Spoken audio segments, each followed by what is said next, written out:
Naanza live in a few minutes na check to sound kama iko fiti.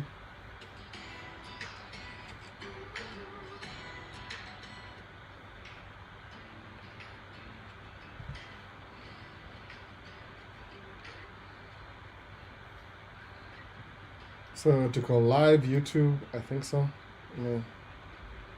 Come on. Check sound. Yeah, tuko live YouTube, sawa. Sasa ilikuwa. Na pia TikTok, are we live? Yes, tuko live TikTok pia. So I say welcome back in the Man Cave Talk live episode 132 July 5th. Channel nimekuwa hapa for 3.5 years. Nilianza channel 2023 January 4th.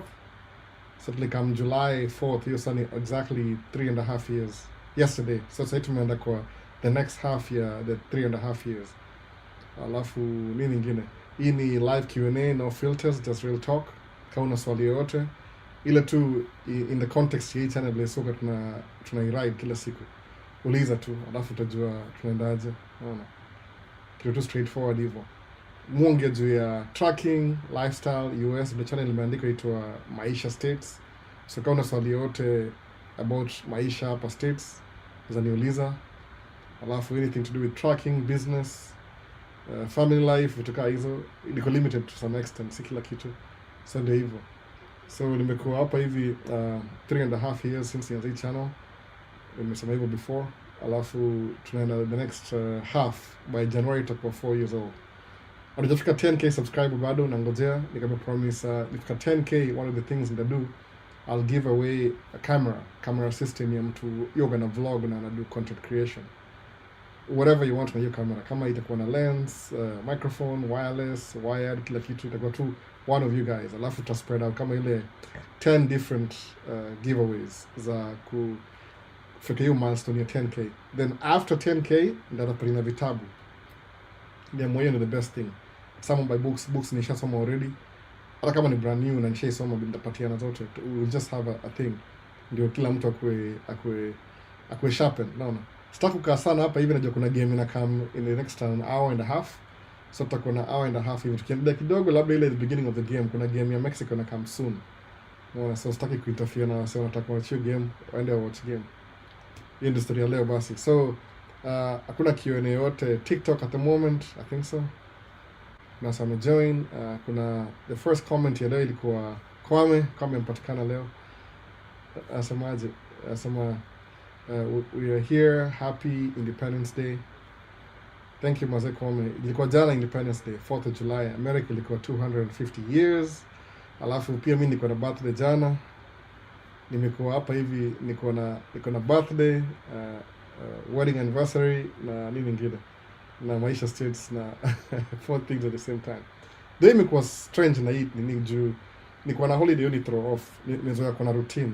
Like on Friday na rest. So on Thursday I was all over the place. Mwili kuna shida nini na happen. So you're supposed to be working. Anyway, so kuna Edo Kamara sama locked and loaded. Hope sound iko fiti kwa everywhere. Alafu kuna everybody, welcome back. Maisha States is now 3.5 years old. Or mimi niko comment hiyo. Sahau hata. So you on today, man? Yeah, right now. Nimeanza sahi comment. I think we comment before nikuje. Msaluza hapa hivi Jose more Brazil or Norway. I don't know. Mungu tu ku watch game for entertainment purposes. Scoring is strongly aligned soccer teams. Whoever wins. 3.5 years, wow. Yeah, 3.5 years I'm saying. Nimekuwa hapa 3.5 years. Nilianza January 2023 kwa the channel hapa hivi. So I don't know yet kamanisha hiyo mambo ya Brazil or Norway. Probably Brazil to win, probably. Norway wachezaji wako fiti sana ku finish. Naona. Hey Albo ni aje long time. Kim nakuwa hapa hivi. Niko tu bana. So stream starting in a few minutes, kasema hivyo. Kuna Hi Albo, Richie na kuona leo umefika. Uko off nini Richie. So hi Albo, I really like the quality of many of your videos. Thank you, appreciate it. Really appreciate it. Richie asemaje, yeah, we are celebrating each and every moment. Tuko 10k soon. It's been an amazing 3.5 years. Thank you, na appreciate. By the way, sijui na make video gani alafu kwa ama niko na live 24 hours. Kama niko na kuna podcast gani Kisiangani podcast walikuwa na 24 hour alafu invite my guest. No, what's new bro? Nothing much, just life, nothing much, just life as usual. I don't think kuna anything new na mimi, ni consistent. One of the thing imenishika sana ni I get to spend more time na my daughter, the youngest one. Ako attached na mimi sana, that is girl. So I don't get to do much most of the time kuna yeye, unless amelala ama nakula. Hata sasa hivi nimemshughulikia ndio nimkeep away for at least an hour and a half or so. So that's what's new. Raising a little child again, 3-year-old. Ni 2, musama 3 juu tunakaribia 3. 2 point something. So nimeanza hiyo kweli but tuone msemaje. So celebrating every moment. So kuna Michael Lechenga sama vipi Albo, hope you're having a great Sunday. Hope Independence Day na BD yako who birthday yangu pia. Yeah, niko na birthday jana. Mimi nilizaliwa July 4th. So birthday yangu pia iko July 4th every year. No. Can you touch on DV issues? What's going on? Kuna hopes kweli. Ni administration. Igava I prioritize ku bring us states. Kuna zile my ideology mingi sana za ni kama unataka ku preserve race yao. I don't know which race that is. No. So ataka walifunga tangu last year hajafungua tena. Hopefully ita come. Though kuna jobs ziko available kama nimeona Paul aliniambia about kuna sijui itongaje Kenyan Wadamaris jinake ni nani Kenyan media man msaiyo tena alikuwa amepeleka wa Kenya wameenda cruise for 8 days. I think this time wameanzia and every year, so this time wameanzia Washington, Seattle na mpaka Alaska. I think amekuwa kipost video kadhaa za kwenda Alaska or cruise ship for 8 days. So basically that's a good opportunity kuangalia video kama hizo za jinake nani Kenyan man. Nasawaje jina? Alibadilisha jina, sasa kwa kitambo ilikuwa Kenyan Media man, come on. Nasahau jina kabisa. Inajiita ito nani? Wadamaris. Man. Name. Najua naka Kikuyu mingi hapa lakini luckily we understand Kikuyu. At least 80-90% ya Kikuyu na understand. So, no. Anaongea Kikuyu mob sana. Sijui kama inaketa for all the audiences lakini ndio hivyo. Tuna kama naweza get kwa alikuwa na cruise ship kwa wenda Alaska. Umeona? Asijui nipataje. Kenyan Diaspora Media. Yeah, that's what I'm looking for. Kenya Diaspora Media. Ndio hiyo basi, Kenya Diaspora Media. Akona amepeleka wase cruise ship Alaska. So basically kuna wase watakuwa, that's an opportunity kuona vile hiyo meli inakaa. MSC. Alafu msikia ali-interview dem mmoja alisema ali-apply hiyo job kutoka Mombasa. Mombasa kuna MSC. Unajua yani once upata job moja kwenda cruise ship for one ship 6 months to 9 months kitu kama hiyo, alisema huyo dem alisema ni 6 months alafu you enda home. So once you get job moja unakuwa experience. Ukiapply ingine ile experience yako inakupatia job ingine. It's a good opportunity to see the world, by the way. I would love to go for a cruise. Ni vile tu sasa niko tied down na vitu mingi za kuraise familia na nini. Alafu pia dose mzuri sana. Siwezi afford to step away. Alafu ni hata for weeks siwezi afford sasa. Maybe in December.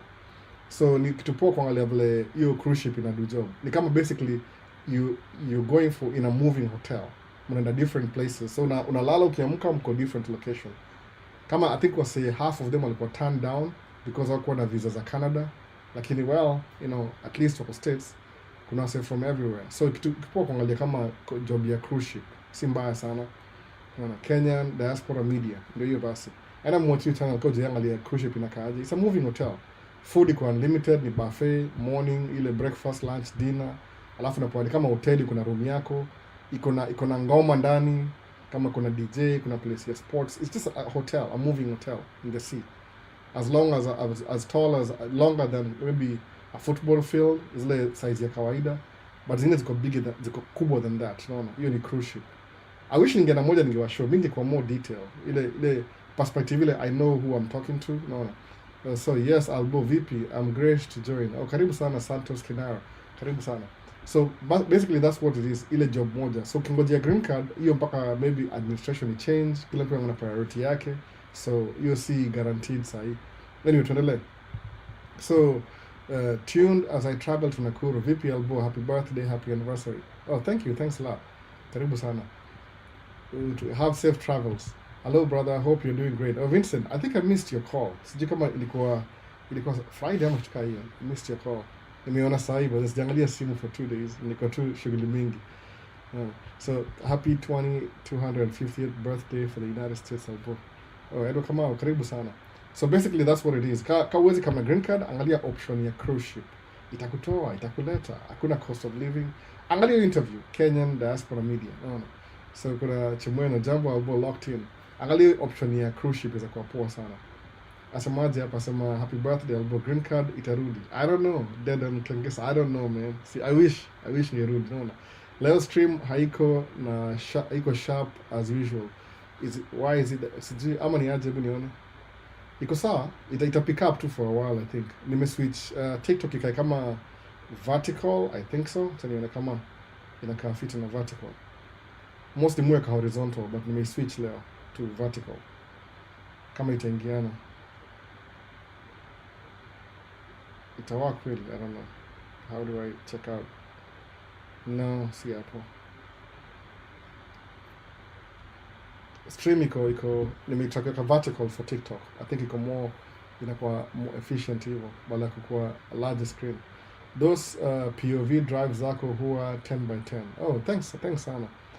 But happy to be here as always. Love the content. Appreciate it. Thanks man. Appreciate it. Hizo point of view ni ile, that's the only time niko na time ya kutoka kwa hao juu the only time as I make video kwa hao hapa ni saa hii, like now.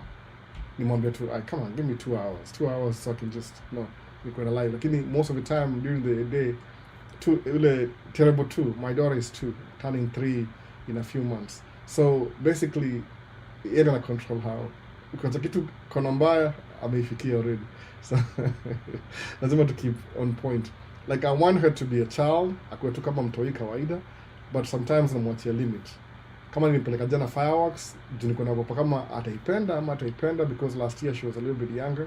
Lakini kulikuwa na fireworks usiku. Siku i-record because I was focused on, Kama kuna video za fireworks za 4th of July, uzapata zile za last year. Last year I think zilichelewa because of the weather. So all is spread out.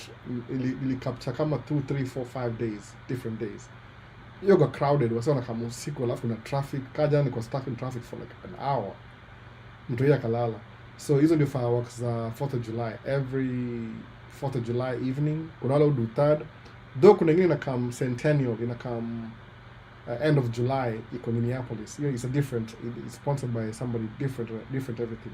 End of July, I think July 28th or something like that. Inakam fireworks. So if you want to see fireworks videos of 4th of July, angalia za last year utazipata. Sijika kwa hizo video na try kuzia yako playlist. So ndio hiyo, naona. Point of view make hizo video ndio nipatie wasee ile view. Juu kuna msichana appreciate sana asema akona watch nikidrive kwa barabara when he went for his driving test. Hiyo scenario ile ya POV, ile mu drive kila kitu ilimsaidia kupass test. Ni kama alikuwa nika preloaded, ashapata hiyo idea ya barabara already kwa mind yake, imestick. It helps by the way, hizi videos na help. Ile when you're showing kama sasa unaona vile hiyo Kenyan Diaspora Media, ukiwatch vile anaingia kwa cruise ship na everything, that experience and I could walk through the whole process. So when you get to go there, inakuwa easier for you to integrate you've been there before in your mind. So ile physically kama una deja vu, ni kama una repeat something that you already have in your system. Hiyo ndio point moja kwa poa sana.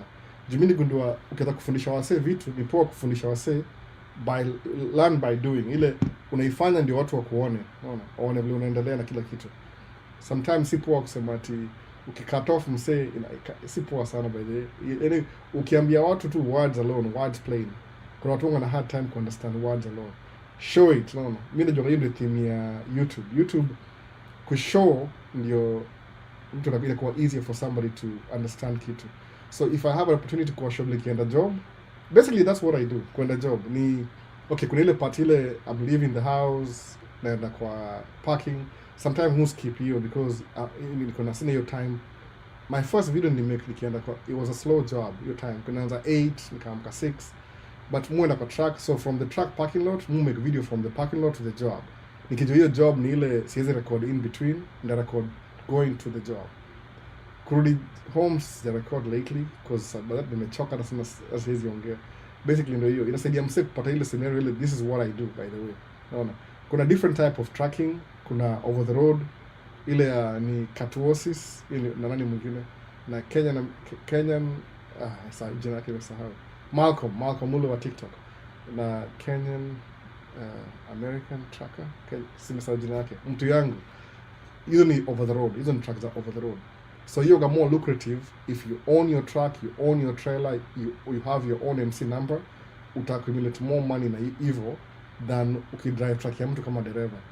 No, dereva ni you're getting a percentage of everything else. No, so that's what it is. Lakini yangu ni local ni ile, if you're a new driver umpata license juzi and you don't want to go for like how much experience do you have, you just buy your own truck. No, who's gonna ask you like how much experience you have na truck ni yako? How do you buy the truck? You don't need to have cash. Ni credit score system ile, how well do you pay your bills, what's your credit score? You gonna good credit score ni kama it's like you already have the money. Unaona tuka hiyo yani it's part of the thing bank inaangalia, because if you're good at paying your other bills, if they give you money to fund your business, wako guarantee utawalipa on time. So having a good credit ni mzuri sana, kama it's actually it's more than money. Unajua hivyo ni kama just having a good credit ni asset kwa bank. Ndio unajua out of default they'll give you money, you start your business. Now of course business you make profit. So once the first time ukipewa loan uanze kubuy truck, by the time na come to the second truck utakusha accumulate profit yako ndio ushalipa bills zako zote. Hiyo ndio hiyo idea yote ya kudo hivyo. So you don't need money to buy a truck sometimes. Unaanza tu. Unaona. Una build ni slow and steady. No, Kid ameniambia Kid Malcolm, but happy to be here as always. Love the content. Oh, thanks, appreciate it.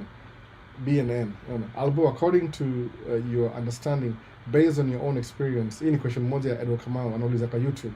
So how does failure become the foundation of success, and what are the cons of not failing? So the failure becomes a success kama say my own scenario. Hata nisikia kuna msanii mwingine naye juzi ameniambia ni watch video ya Katuosis akikuwa interviewed na nasahau jina ule madha hicho nani, mbona nasahau vitu leo hivyo nazeka Lean Gugi na Katuosis. So alisemaje pia yeye alifail test 3 times. Umeona hivyo udhuria CDL ni ile ukifanya CDL the first time ukifail you only fail a specific section ya hiyo CDL, because they know you might be struggling in the beginning but eventually they figure out. So when you're really looking forward to something, unajua kama mimi for example ile kuingia kupass CDL, commercial driving license test, ilikuwa life changing for me, by the way. Sikudanganyi, ilikuwa yani that was a big deal to me. Ilikuwa ni kama economic boost. Whatever money I was making doing 2 jobs outside CDL, nilipata CDL nikata kuonesha truck, nili income yangu ili increase 4 times. Imagine hivyo. Ni life changing. So when you're going through the process of pata license, alafu ufail, is like unaona hiyo, you see your potential, alafu kifail kama it's slipping away from you. Unaona hivyo. So inakupatia ile sema it's like you want to give up, you're in the default, or you give up. I got my friends who give up, by the way. The second time I fail, I give up. To this day, maybe you regret your choice, because alibaki na job zake tu. Compare na mimi na yeye, ni ile story ya inaweza rudi back kidogo kama any economic status. Naona hivyo. Ukuja states hauna experience yoyote, maybe language ni barrier, kuna ile culture shock, things run a little bit different. I'm not the best person to describe your story because spend most of my time hapa hivi, unaona. Yani almost 20 years in America soon next year. Maybe Said shapita hata 19 and a half. I don't know exactly half, bado sijafika half, but close to 19 and a half. So I'm not the best person for that. Nimeishi most of my adult life in America. So siwezi kuwa the best person kuangalia kama culture shock. Everything ni kawaida. I'm used to this, I'm used to that. Lakini I have to go back and niangalie, remember when you're doing something alafu fail, when you have an objective alafu fail kwa hiyo objective, it prompts you to even work harder, because unaona kama ile your objective is slipping away from you. Unajua wewe fanya kitu moja, na mimi naongea vitu kama difficult kufanya, si kitu ati kama ya kawaida tu. Kama mimi kupata license ilikuwa big deal. I knew it. I'd met people who were making that kind of money. So nilijua the moment napata license yangu hivi, it's only a matter of time. Haupati do immediately. inakamigi over time, slowly tu ile. Utaanza kama leo, upate sababu sometimes you need to have experience. Kama iko naambua 5 years experience to get a local job, ile tu within the neighborhood. Otherwise, need over the road. Okay, I didn't have any kids, I had 1 kid then. Kasema, okay, nikianza license in the beginning sikuwa na mtoi, but somewhere 2 years in kwa na mtoi. So I needed to be home. Kuja home, how do you cancel 5 years experience? 3 years to go. Unabuy truck yako. No. Ukibuy truck yako inakusaidia juu, now you start running your own thing. Unadefine, like basically unadefine. Alafu income ina increase 4 times. For the first time nikianza tracking as a driver, hata sikuwa local, see over the road. Over the road niko na my roommates because I was always gone. Niko nakaa 3 weeks out, narudi home 3 to 4 days. Nataka make 4 days nasema niko mgonjwa 1 day nisiende. But nikaanga hivyo ile baada kutoka Monday natoka Tuesday. I hated it being away from home. So ukiwa na objective, naongea juu ya swali ya Edo Kamau iko YouTube. Alafu uone you're failing on your objective, you feel like your dream is slipping away. So inakupatia more motivation. Unaona? Ukiovercome hiyo story, ni kama ina build a stronger foundation ya hiyo story. Yani it builds, ni kama umekuwa na, ni kama mile mark kama sema okay, nishaachieve nimeingia hii level. Alafu unaenda kwa the next one, unaingia hii level. Alafu unaingia hii level. So the more unakuwa hizo level, hata ukifail, utaenda to the first floor, utakuwa labda you're trying to climb to the 4th floor, alafu ufail udi kwa 3rd floor. Unaona? Kuna second, utarudi all the way down. So inakupatia motivation. Hiyo sio kufail. Alafu pia sasa kufail na kumbusha ile reality check on your upwards mobility. Sometimes kuna vitu za kusumbua. So usikuwe too comfortable even in your, kama usemangaje, it's better for you to make more money than you need. Period. Hiyo ndio goal yangu. Make more money than you need. Naongea juu ya needs ni si ati ile need ni kama ile everything combined. Livelihood. Ile tuseme unaweza lipa rent every month, unaweza lipa utilities, unaweza afford maybe gari decent enough, you're paying for insurance. Yani you can run your bills every month bila kuwari. So suppose nini yako monthly expense ni ka 3,000. Example to ambiguous number 3,000. It's good if you make 6,000. Kwa nini? Half of it if you want you can save it. No. Na ukisave hiyo half, hiyo ndio investment sasa. Because you're earning 6, you're living off 3, you're saving 3. Next month, hiyo 3 itakuwa na ngapi? Itakuwa 6. The following month itakuwa 9, 12. By the time nafika 6, 1 year hivi, hiyo 3, man. There's nothing as good as putting money away for investment. It takes you so long to build your pesa na put away. Itakuwa hard kuitumia because spend sweat and tears kuimake. So huwezi spend tu ovyo. Ama kama una hiyo habidi kujispend ovyo, then maybe you need to check yourself. Uone kama there's something wrong with you. Ndio hivyo. So ndio hivyo sasa. Alafu sasa usema partial samaje, how does failure become foundation of success? So ndio mimi hivyo unaadile what are the cons for not failing? So if you never fail, utatake anything you get for granted. Mbona hivyo utaijua. One of the best example mu give ni mama wife yangu. Yeye amepata license through alikuendesha school bus ka part time. Unaona, she was watching the kids, alafu anaendesha part time. The school bus ni 3 hours in the morning, 3 hours in the evening, 6 hours a day. From maybe 7, 8, 9 you're done. Alafu 2, 3, 4 you're done. They pay you 3 hours but kama 2.5. So unakuwa spoiled. Kuna time in between, you have time. So why take anything seriously? License ya first alipata, the company limtrain kuendesha basi. Aya, license ya pili mimi nimlipia. So she never paid for it. Aya, kununua nikamnunulia truck. Sasa yeye ajui failure ni wapi. Now, that ameanza kwa peke yake, I'm experienced failure while she's doing it. Unaona? Sasa shindwa, how come things are not working out like you?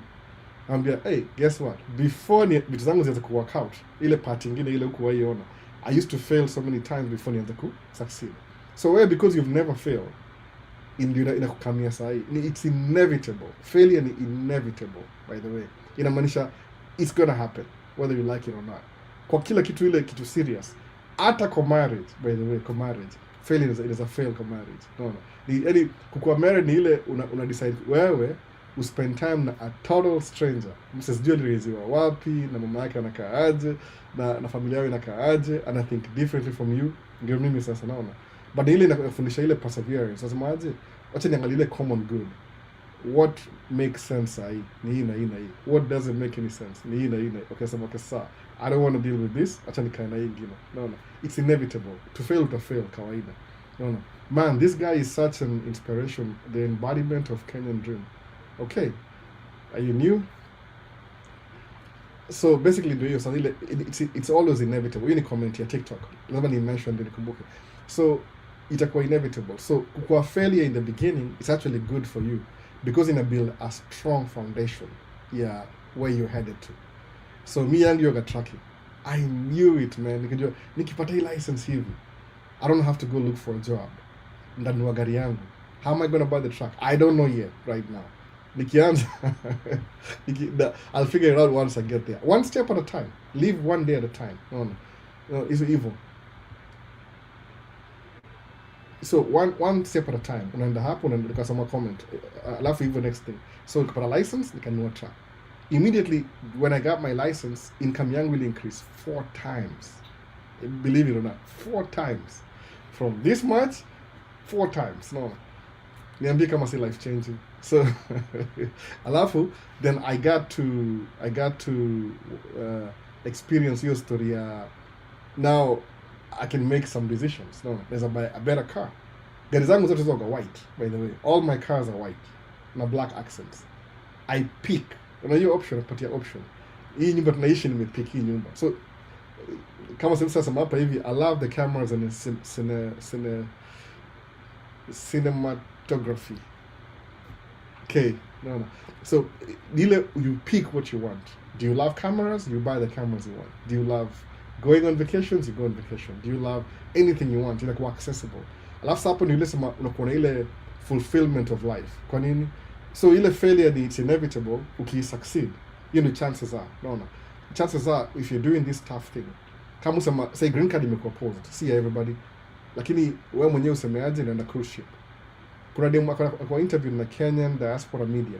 Alisema when she first started alikuwa kwa world cruise, ile inaanzia sijui Mombasa, inaenda Europe, inaenda Japan, inazunguka the whole world. No, inarudi 1 month or something. Kwa 1 month ama sijui how many days, 45 days in the sea. You're in a moving hotel. Food iko free na kila kitu for 1 month. No. Hata kuna medical na kila kitu. So amekuwa all over the world just because of her job, traveling for free. Akamuuliza, what do you miss most? Akasema, spending time with my family, but akipata paycheck inamkumbusha this is why she's working hard. Video moja nimeona Kenya diaspora media. Lazima nikumbuke jina. Muona hivyo. So ni inspiration, by the way. It's really good inspiration. So ukiwa umekwama mahali, I don't have solutions to your problem. Kila mtu ana unique problems zake, unaona. You know yourself. Kama mimi, not necessarily you'll go through what I went through. Hata mimi na hope usi follow path yangu ile, usi fail kama mimi. Unaona. Chukua story yangu, wacha kwa kama ile the things to avoid, the things not to do. Unaona. So I'm close to moving to the US, and the hobby I have picked from your inspiration keeps me sane in Kenya. Oh, thank you, Kay. When you come over, let me know. Get in touch. You know, I'm always making friends. No, always making friends, man. So unakuwa hivyo ile samaje, things nakuwa accessible. Unasema I have this, I have that. Una predefine your life. No, ukam kama cruise ship. Kuna hiyo time, hata move is home sasa zingine, but man, right now nisha accept. Mimi naishi hapa. This is my second home. Nime spend absolutely most of my adult life hapa hivi. So nimekuwa maybe almost 2 decades hapa hivi. Kenya niko adult, niko one decade hivi niko Kenya kama adult. So most of my adult nime spend states. Siwezi kwa najua ile what somebody goes through before kuja hapa hivi. But somebody else has a channel, alafu aende afanye video zake, awakumbushe. Kama one of the things that inspire sana, kuna msee aitwa John Duty. Alianza channel yake akisema story vile coming yuko States. Video 2. Alafu sijui aliget busy. Ilikuwa very good in the beginning, video yake zikianza. Alikuwa ameanza kupick lakini ni kama life ilikuwa too busy akaacha ku make video. Na ana watoi, I think aliingia military or something, so commitments kazidi. You happen, by the way, life in a change. So going to college versus coming into tracking for SB, new to the States. What's SB? 3 years here. What's your advice? I would say go to college and do trucking at the same time. Do both. It depends. What are you going to college for? By the way, kuna two types. Kuna ile, one of the things very yes, he's in the military, renaissance. So both of them are good. Sababu going to college. Okay, Mimi, if I didn't have kids, I'll be going to college. By the way, I'm always doing something. Always doing something. Alafu ndaanza. Actually, when I start over, John, I mean Renaissance RM. Thank you. Looking forward to meeting you all. So, ukienda hivi, usema tracking ni kama starting your own small business. Going to college is like you're learning a skill that's gonna pay you well, like a career. Tracking pia starting your own business, you can always start your own business. If you want to start with tracking, sawa, alafu ingia shule. Alafu kishapata shule, the whatever degree you're looking for, in a business. If you started off with tracking and you know the ins and outs, so then you pursue your career, then you start working a job, you can still run your tracking company while you're working your job. Kwa nini ni extra income? Because you've been there, done that. You see, a good manager will manage shako kwa hizi vitu. Been there, done that. So, hakuna option mbili. Unless, okay, if you have kids, wife, you're the sole provider, there's some ingia tracking both mguu zote mbili, so you can provide for your family. Sababu once the family, kama mimi mbianga wife, mtu wangu yuko, my oldest yuko, sina my oldest si mtu wa wife, ni mtu wa mtu mwingine, ana turn 16 this year. Then tuko na 12-year-old, then 10-year-old, then 3-year-old. So 3-year-old is your job. Our 10 na 12 na 16 only 2 more years to go. So mwambia wife, approximately I have 8 more years to take a break, because from now ule 12 atakuwa 20, umri atakuwa 18. So ndakuwa napanda kwenda mbele kama namaliza hii story. Juu kama kuna watu wanne alafu watatu wako kubwa, huyu mmoja atakuwa job mob. Either atakuwa kama ana do the same things nafanya, ita work out, ama itakuwa a little bit easier.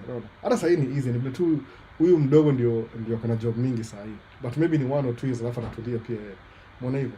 So itakwenda chuo, for example, ndaanzia ile high school kabisa ya hapa hivi. Hiyo itwa unapata kama unaweza soma on, si lazima usome ile in person, unaweza soma kama offline. What do you mean? Okay, that's okay. Yeah, same thing. So utaanza na unaenda kula unawaradishi ndambua utaanza ile useme you'll do your career, upasu career yako.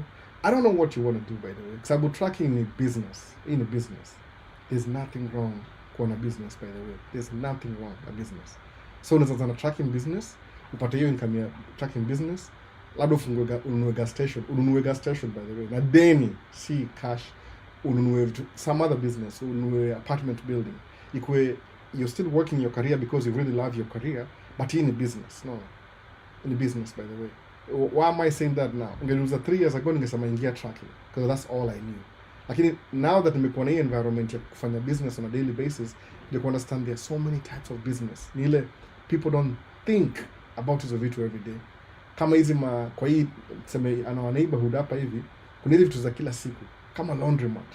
Unaweza chukua laundromat leo ikugrossie 10,000 a month ama 60,000 a month. It depends na how busy your place iko. Ununue gas station. Somebody alikuwa na gas station, they want to move out or retire or in the Florida. What went to Florida because Arizona, Florida because na Texas South because ni warm weather. They don't want to deal na snow na winter. No hivyo. So una buy your gas station. You start running it while you're going to school, by the way. Kwa nini? Because it depends what you want to do as a career. Kama mimi kusema kweli kabisa, if you grow up I wanted to be a pilot. No. By a pilot ni kama over the road truck driving. Kuna similarities. Uko govern na US DOT, kuna hours of service, utakuwa timed out, kuna hizo zote hizo. So kwa pilot si advisable kwa any my situation sahi. So I would love to fly still, and I learn how to fly. By the way, I learn how to fly soon. Kuna chuo moja nimegundua juzi, very affordable. And accumulate hours zangu nikilearn kila siku. Unalipa for 1 hour, una bill. Alafu once ushajua kila kitu, you can fly a couple of times. I will learn how to fly. Hizi ndege ndogo. Niko na sample hapa, sijui iko wapi. Mungu na ndege moja ndogo hapa. Sijui ndege iko wapi. Iko chini kabisa. nda learn how to fly. Okay, nataka kujua maybe professional how to shoot videos. Ili tunaingia nisomee. Unaona, sababu I can learn by myself, but ile utakuingia industry standard, ile ni ku-expose na industry standard, how they do it in the movies. Kwa nini? You don't have to retire on that. Alafu, that's one of the things. If you learn how to film videos, most of these movies will produce your movie. Au hire film crew from a different studio. No. Kuna watu on contract. Hiyo pesa ni mzuri sana, by the way. Aishi. So there's things I want to do kama career. Tracking ile nilitoa kwa umaskini. So I'm learning new things. So na kama tuna evolve every day. So I learned something, na share. Na learn, na share.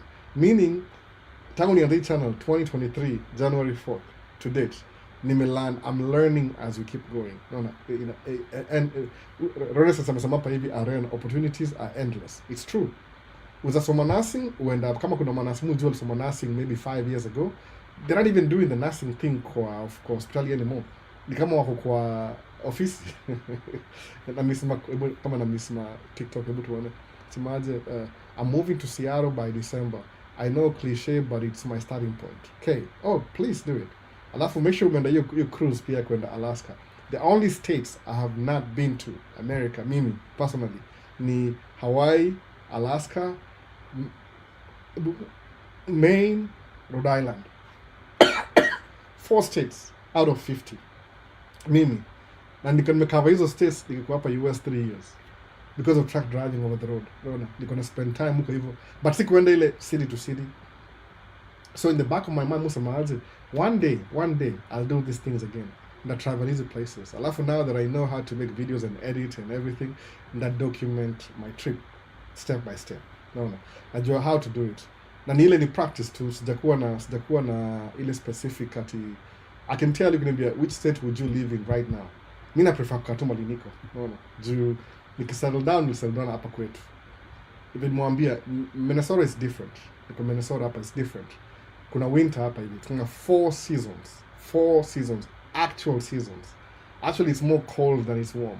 So the warmest ni summer kama sai, but it's extremely warm too. No. Tuna sweat kila siku. Kuna humidity. Alafu okay, so now the best ni spring, half of spring na half of fall. Unaona hivyo? So ni baridi. But the way the state is, the city, mimi naishi kwa Minneapolis St. Paul, the way it's designed ile, every neighborhood kuna yani wana build store, food, kila kitu katikati, alafu neighborhood na surround. So tuko kama tuseme Hennepin County, ndio county yetu hapa Hennepin County. Hennepin County ndani yake kuna ma cities. Unaona? Kama tuseme Nairobi upate Buruburu, hiyo ni city by itself. Donholm by itself. Embakasi ni city. Iko na mayor, iko na fire, iko na police, kivyake kabisa. Kwa nini? Yani hii state imeadapt to the weather. So itakuwa unaishi kama naishi hapa hivi, naishi Minneapolis Hennepin County, lakini I don't have to go to Minneapolis kwa do shopping. Hapo tu sema 5 minutes away drive from my house. Because we direction somewhere hapa hivi, sijui mali huko, I don't know. Ni store ya kubuy no. Muenda Walmart is 15 minutes away drive. 10-15 hivi, depends. So unapata you don't even have to go downtown. Hizi ma office building kama yani kuna shopping mall, office building within a suburb. So if you want, you can spend a month ukitoka ndani ya suburb yako. It's designed that way for a reason. Kwa nini? Kukisnow, wanaklinzo barabara, everybody is able to go to work. Unaweza buy dishi, shule iko hapo karibu, everything go within to proximity. So kuna cities within a city.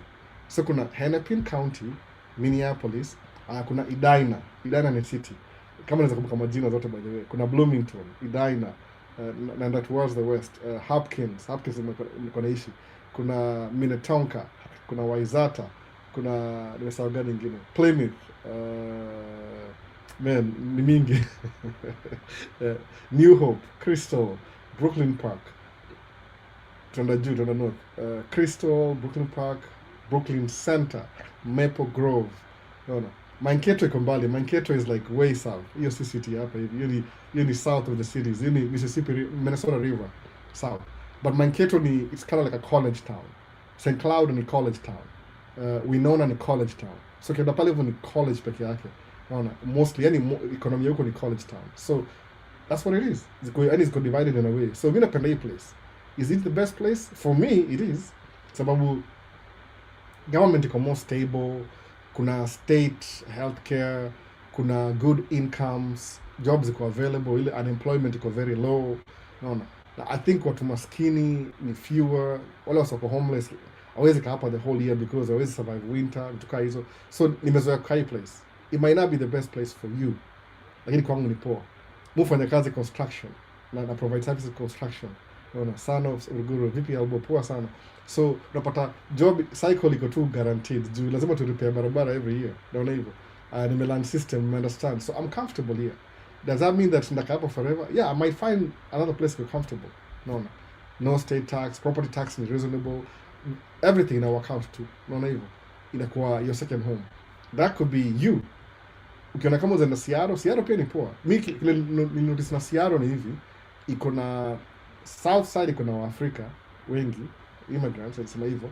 Aya, hapo central kuna ma-Asians. Sijui kama ni ma-Filipino, but ni wengi sana. Niko naona wengi sana niko Seattle. Nitembe around huko kidogo the last time I was there. Aya, ukienda California, iko na wangozo kidogo. Anything Midwest na wazungu wengi sana. Wazungu hapa si wa British ama France, ni wa Germany. Hizo ma countries za Europe zingine. Germany, Italy si wengi sana. Germany, hapa tuna au ituaje wase. Norwegians. Uko juu wale wa Swedish, wako hapa wengi sana, ma immigrants wao. So, I don't know what that means, but wako a little bit different the way wana approach watu. Kuna ubaguzi lakini ni ile passive aggressive. They are too scared to show their racism, katika ile nasema hivyo. So iko lakini ni ile wako careful nayo, they're very careful nayo. So unapata kuna mafala pia wengine, you never know. No. Nataka favor, I'm an incoming member of parliament Ruiru constituency. I would love to engage the diaspora group investors in Ruiru constituency. It's not a favor. If I can, I'll help you. I don't even know how to help. Uzaniambia, since you are in the trucking industry, do you allow somebody with an I-94 to get trucking license? I'm not in the trucking industry as an employer. I used to employ people 2 years ago, but I haven't really employed anybody for this is my second year now. Niko tu kwa industry moja tu ya construction, tipper, nagaya. You don't know who mufanya tipper. Ito tipper thing, ito na tipper. Kenyan language ni tipper, American ni dump truck. Ni ile truck unamwaga mchanga kutoka nyuma. Ona tu video kadhaa YouTube utaona. YouTube kuna video mob. Hapo TikTok si mingi sana. So nimesahau questions za YouTube ilikuwa about failing, imeenda wild kidogo. So kuna hivi, yes, videos za barabara ziko poa sana. We enjoy as we listen to the wise words. Oh, Vincent, thank you Vincent. Asema hapa hivi like and subscribe. Vincent anasema hivyo. Alafu asemaje hapa, umeingia game yoyote ya World Cup? Hapana, they're too far from me by the way. Kama game mingi ziko New Jersey, Houston, Dallas, California. I think sasa hivi tunakaribia 16 ziko away from me. So I don't think I'll attend any game. Alafu tikiti ni expensive pia. It's not cheap. Unless ununua mapema. Hiyo tikiti ni very expensive by the way. Very expensive. Si rahisi. So I'll just watch on my... Though, naweza watch kwa TV. TV yangu ni big enough. Actually, nimekuwa naye. Most of the time, hiyo TV yangu main ni how many inches? 84 inches. I'm on 95. I think ni 84 inches. I'm on 94. I don't even know. Ni kubwa. My TV yangu ni this big. Kubwa sana. Kuna ingine pia hapa hivi ni kama 75. I think ile ni maybe ni 75, ile ni 85 or 95. Sijui. Maybe 85, 75. Alafu of course na ingine 48 kwa room. So kuwatch game kwa TV ni poa sana. But if the kids will let me, niko peke yangu. We get 400 each in the beginning. Now you can get it. Kim, ni nini? Yeah, 400. You get 400 each beginning, but now you can get it. So either the variety, the various communities to Son of a Girl. I can understand you. It makes sense. Kindly let me know. I can get in touch with the group leader. Son of a Girl. I don't know how do I'm not an investor. I'm just some guy with a family running a small business in Minnesota. Miss a big deal, but I can lead you to the right people. Kuna watu najua kuna ile I'll lead kwa community activities. Au ndio manini. So if it makes sense, I'll introduce you to them. mi sikuwagi mse wa vitu kaa hizo. Soccer game Houston sasa. Wamesema hivyo. Ticket ni kama $400. Yeah. We got 400 each in the beginning. Now you can't get it. That's true. Yeah, game. Huyu ni Kimani Kim. I'll get $400 kwa game moja. Inexpensive. You know, they're trying to maximize economy ya hizi magame. It depends na tier. Unajua ni tier. Unaona? The closer you are to the pitch, the more money you make. They pay for premium. Premium. So I can watch on the TV. There's enough cameras to watch on TV. Na pia I have kids, man. I love to. Tuna 2 games. Kuna World Cup sahi, alafu kuna 2 years from now kuna Olympics itakuwa California 2028. So in 2026, 2028. But TV, hizi game zote ziko available. Hata ziko YouTube pia kama highlights. Watch my highlights mostly. The game ilienda. But I haven't got a chance to watch game zima because ni summer. We're busy. Summer games are very busy. But si cheap sana. I mean, you can watch on TV anyway. It's good to be there too. Kama ni trip. So soccer game hapa sasa mimi natafuta mpenzi Michelle Zacharias. So I can't help you. Enda kwa grinder ama I can't really help you sahi. Sijui niko locked up na familia yangu. Though kuna watu silent follower on YouTube niaje bro Albo. I never miss any episode. Oh, thank you Sam Mwenga. Silent follower. Sijali sana.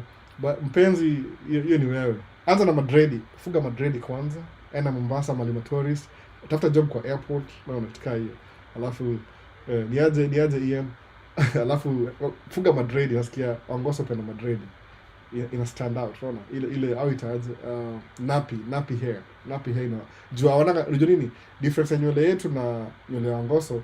Yetu ni soft, so yetu ni soft, ina grow, yani inaweza simama by itself, ni soft. Yao ni thick, inaanguka, unaona. So kuna Madrid zianguke, I don't know, something about that. Hata wife kuna Madrid na mimi naambia too late, mimi siwezi kadredi sahi. So too late, unaona.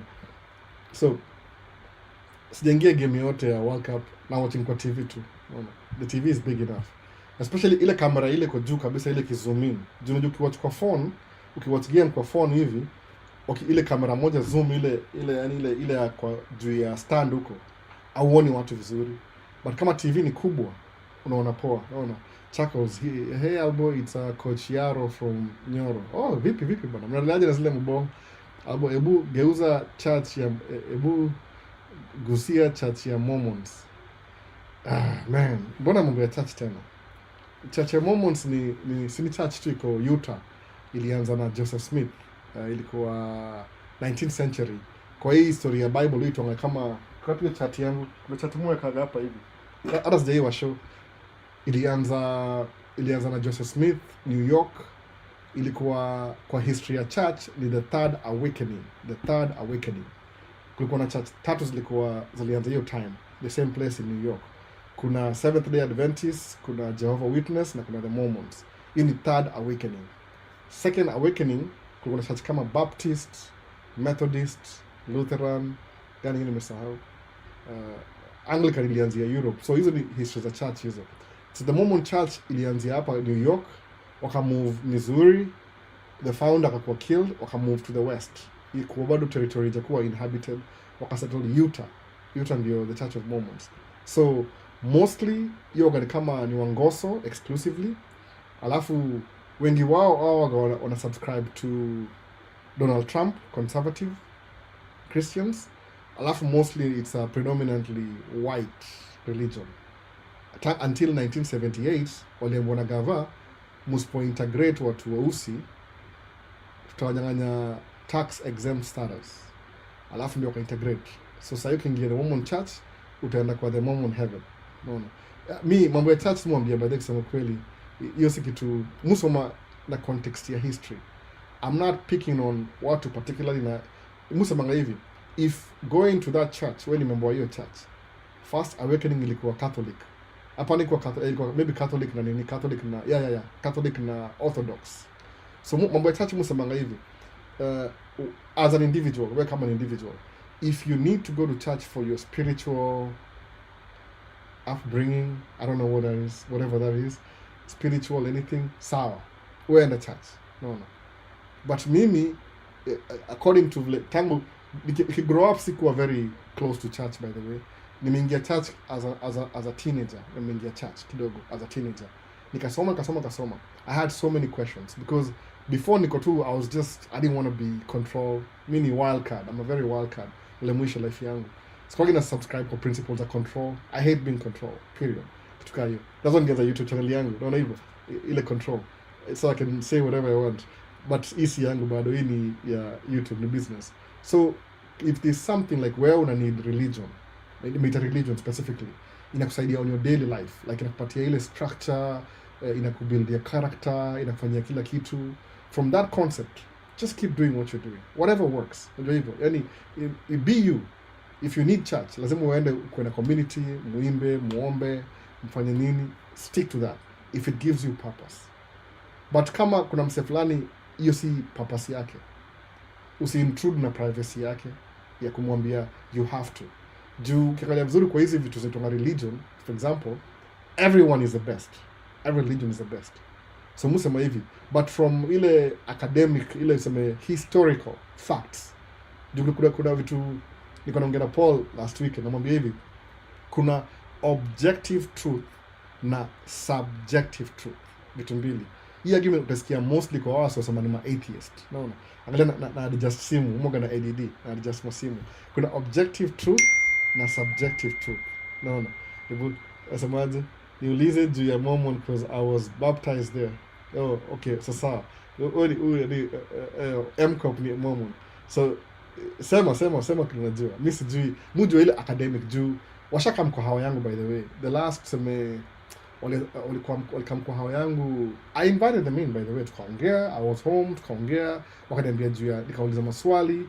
Okay, they were better off answering my questions. They were so interested in me asking them questions than even the church that I used to go to ile before. Most of the churches in Ambonga don't question anything, just have faith. No. Which means when you have faith, una cancel everything.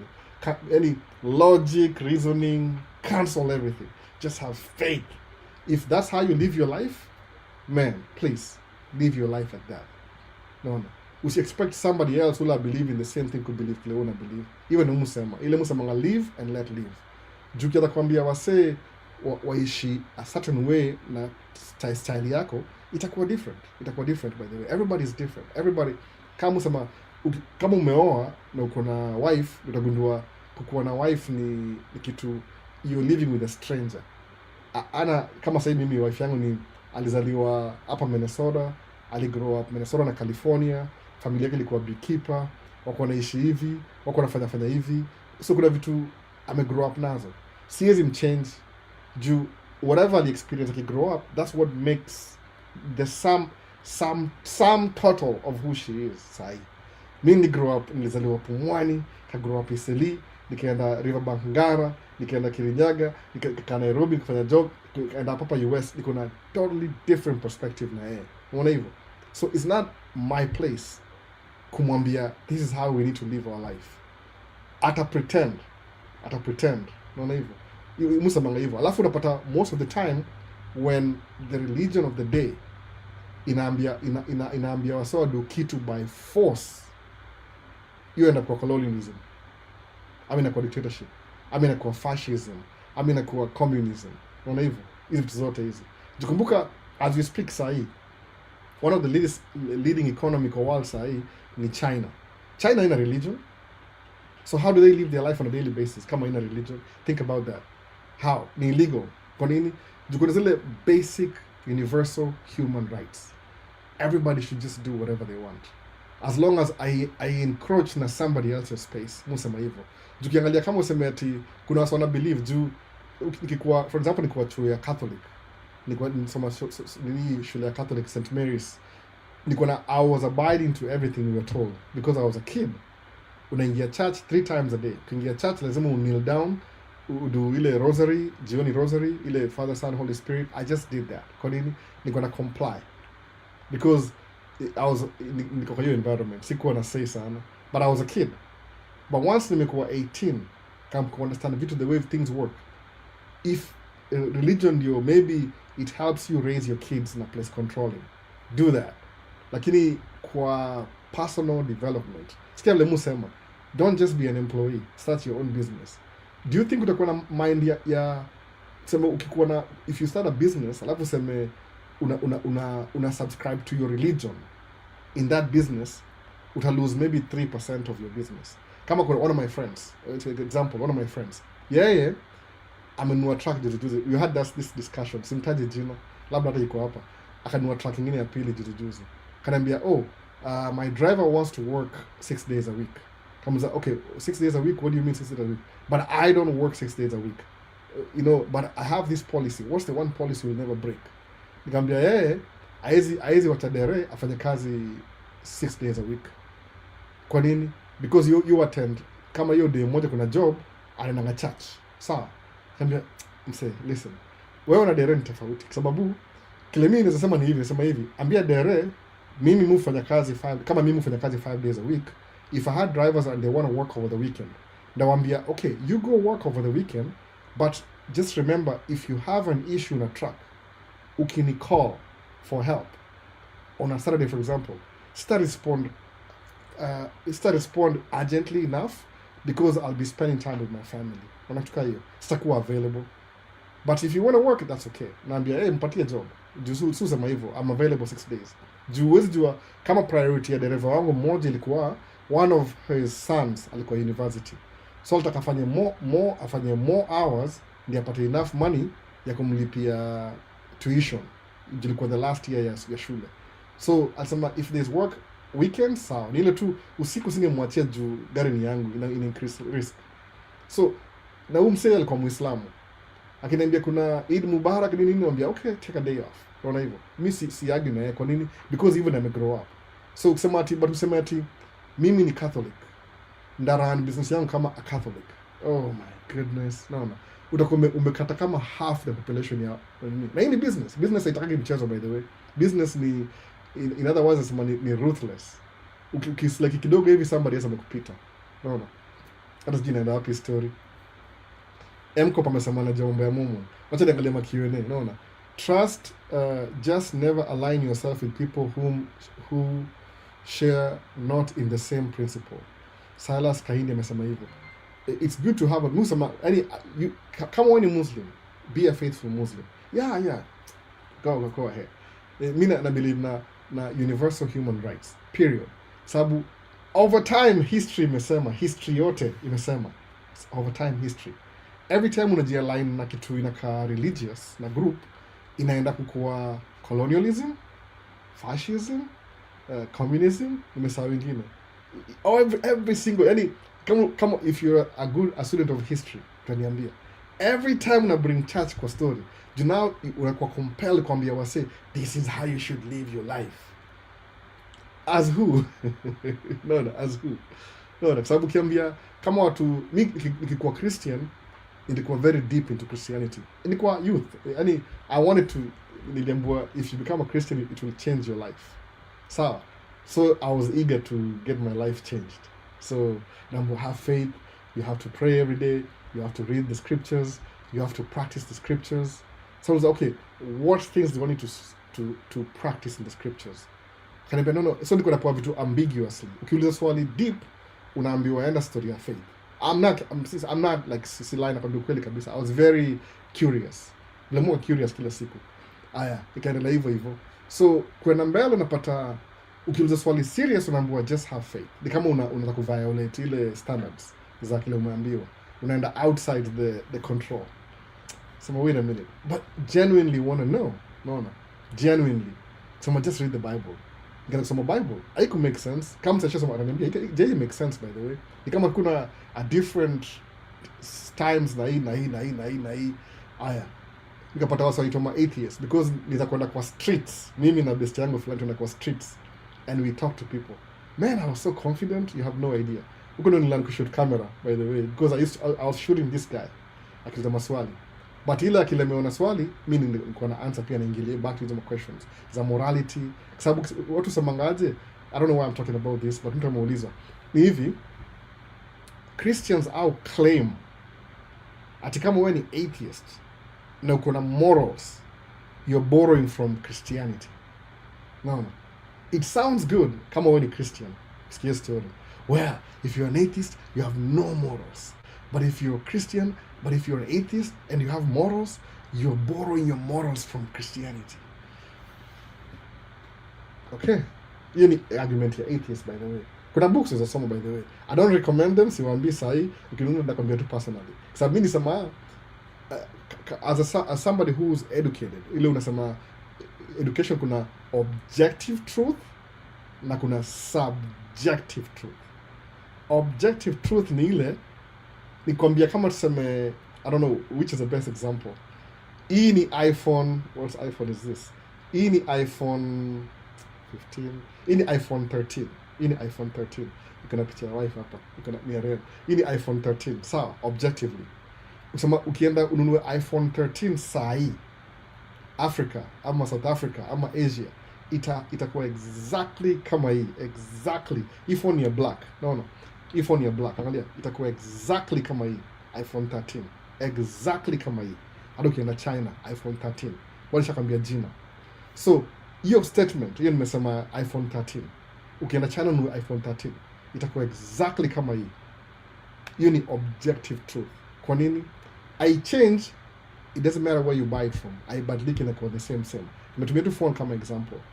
Subjective truth, it depends on your location. No. Nasema tu albo, temperature ni ngapi sasa hivi Minneapolis? Niangalie niseme okay. Na acha niangalie temperature. Niseme okay, sasa hii temperature ni ngapi? Sasa hii temperature ni 29 degrees Celsius. Natumia Celsius ni understand. Aya, mtaka Australia sasa hii Australia. Umulize temperature ni ngapi sasa hii? Wako winter sasa hii. Atakwambia ni 15 degrees. Mwambie that can't be true. That can't be true. Temperature ni 29. I'm telling you ni 29. You need subjective truth. It's truth to me, niko Northern Hemisphere, but it's not truth to somebody like Australia. Kwa nini? Because ni winter huko na hapa ni summer. Unaona hiyo difference? So objective ni ile, it's true no matter what. Subjective ni ile, it depends on your location. Unaona hivyo? Kama siku saa ngapi sasa hii Kenya? Sasa hii kama ni 9:30, 10:30. Kwangu sasa hii saa ngapi? Sasa hii ni 2:35. So it's 2:35 p.m. Truth to me hapa hivi Minnesota. But it's not truth kwa Kenya. Si 2 p.m. huko. Ni time nyingine. Unaona hivyo? Hii ni subjective truth. You ina change depending on where you are. So take that to the bank. Niambie. Naona. Keep. Asemaje? I was a Mormon convert in 2013 in their church in Eldoret, but nilikam kunotice ni ufala. Asema hivyo. Naona. Ukiambia msee ati kuna vitu, kuna kama sahii Mormon nao semangaje au wako kama kwa hao missionaries wanakama wawili by the way, there are always two of them. So they are my friends to this day, by the way, to be honest. Jo semangaje na ni madem by the way, ni madem. We are friends to this day, Facebook tunafuatana mpaka leo. Yani we are all kuna maoleo mpaka watu we still keeping in touch. Jumini kwa tu semangaje, I'm curious, so niambie. Sema tu ilikuwa gospel ya Jesus Christ ali come to the Americans. Okay, mimi tu nasema okay, Jesus akama America tena. Oh my goodness. Sasa kama fairy tale. Nikao nambua kitandawili. I'm sorry, sitaki kuwa offensive kwa anybody. Nasema tu hivyo for somebody like me and knowing what I know. So I got so curious. Nikasema sasa uliza mtu, nikawatch ma video YouTube, nikanunua vitabu. Mpaka leo niko naye. Nikasema ngaje? Kama sasa sema kuna au kunywangi coffee for example. So, okay, what's wrong with coffee anyway? Oh, ni demonic. Okay, coffee ni demonic. What else? Sijui akunywangi alcohol. Alcohol is demonic pia. Whatever that is, Mr. You know what I know. One of the best business in America ni kuuza liquor. Ukiuza liquor utakuwa mdosi vibaya sana. Immediately, no. Return on investment, utaanza business leo ya alcohol, kesho uko boof. That's why kupata hiyo license ni ngori. Oh man. No. Kuuza alcohol utapata do vibaya.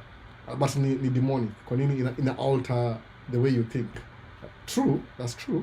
Sigara ni legal, lakini bangi si legal. Na sigara ina make sick, na bangi hata sijui. There's so many things. Subjective, objective. Hiyo ndio nasema hivyo. Angalia subjective, objective. Sababu mtu anasema kwambia story ndio uamini. Mimi kuangalia story ya Joseph Smith kusema ati they never allowed black people you come back to race. Kama religion yako iko right, muulize, okay, how many black people do you have in your religion? 0. Okay, you have a problem immediately. Kuna such mob, kuna Jehovah Witness ile Bible au tumia au sema according to wao au sema nini, kuna ile there's no trinity, kuna tu God the Father, that's it. Kuna Seventh Day Adventist au semaje, kuna prophet walianza sijui au ndio the chosen church, it's uniquely, it's the best, it's Apple. No, hiyo ndio the third awakening.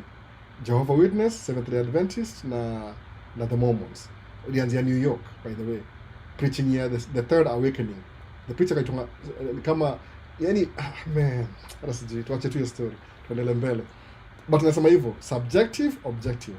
If something is not subjective, ile it's truth everywhere, investigate further. Labda kwa subjective, it's truth to you but not to somebody else. Hiyo ndio policy yangu, muenda hivyo. Tuendelee maswali, sitaki kwenda deep in story. So msewa Momo nasema hiyo ni ufala. Unaambiwa hizo story mob hizo. Ati kuna ma Israelites walikuwa Israel, waka move na boat all the way mpaka Americas. Alafu Jesus akawafuata. Ni kwangu ilikuwa sawa kama fairy tales. As an adult, kama ni mtu wewe ningeamini.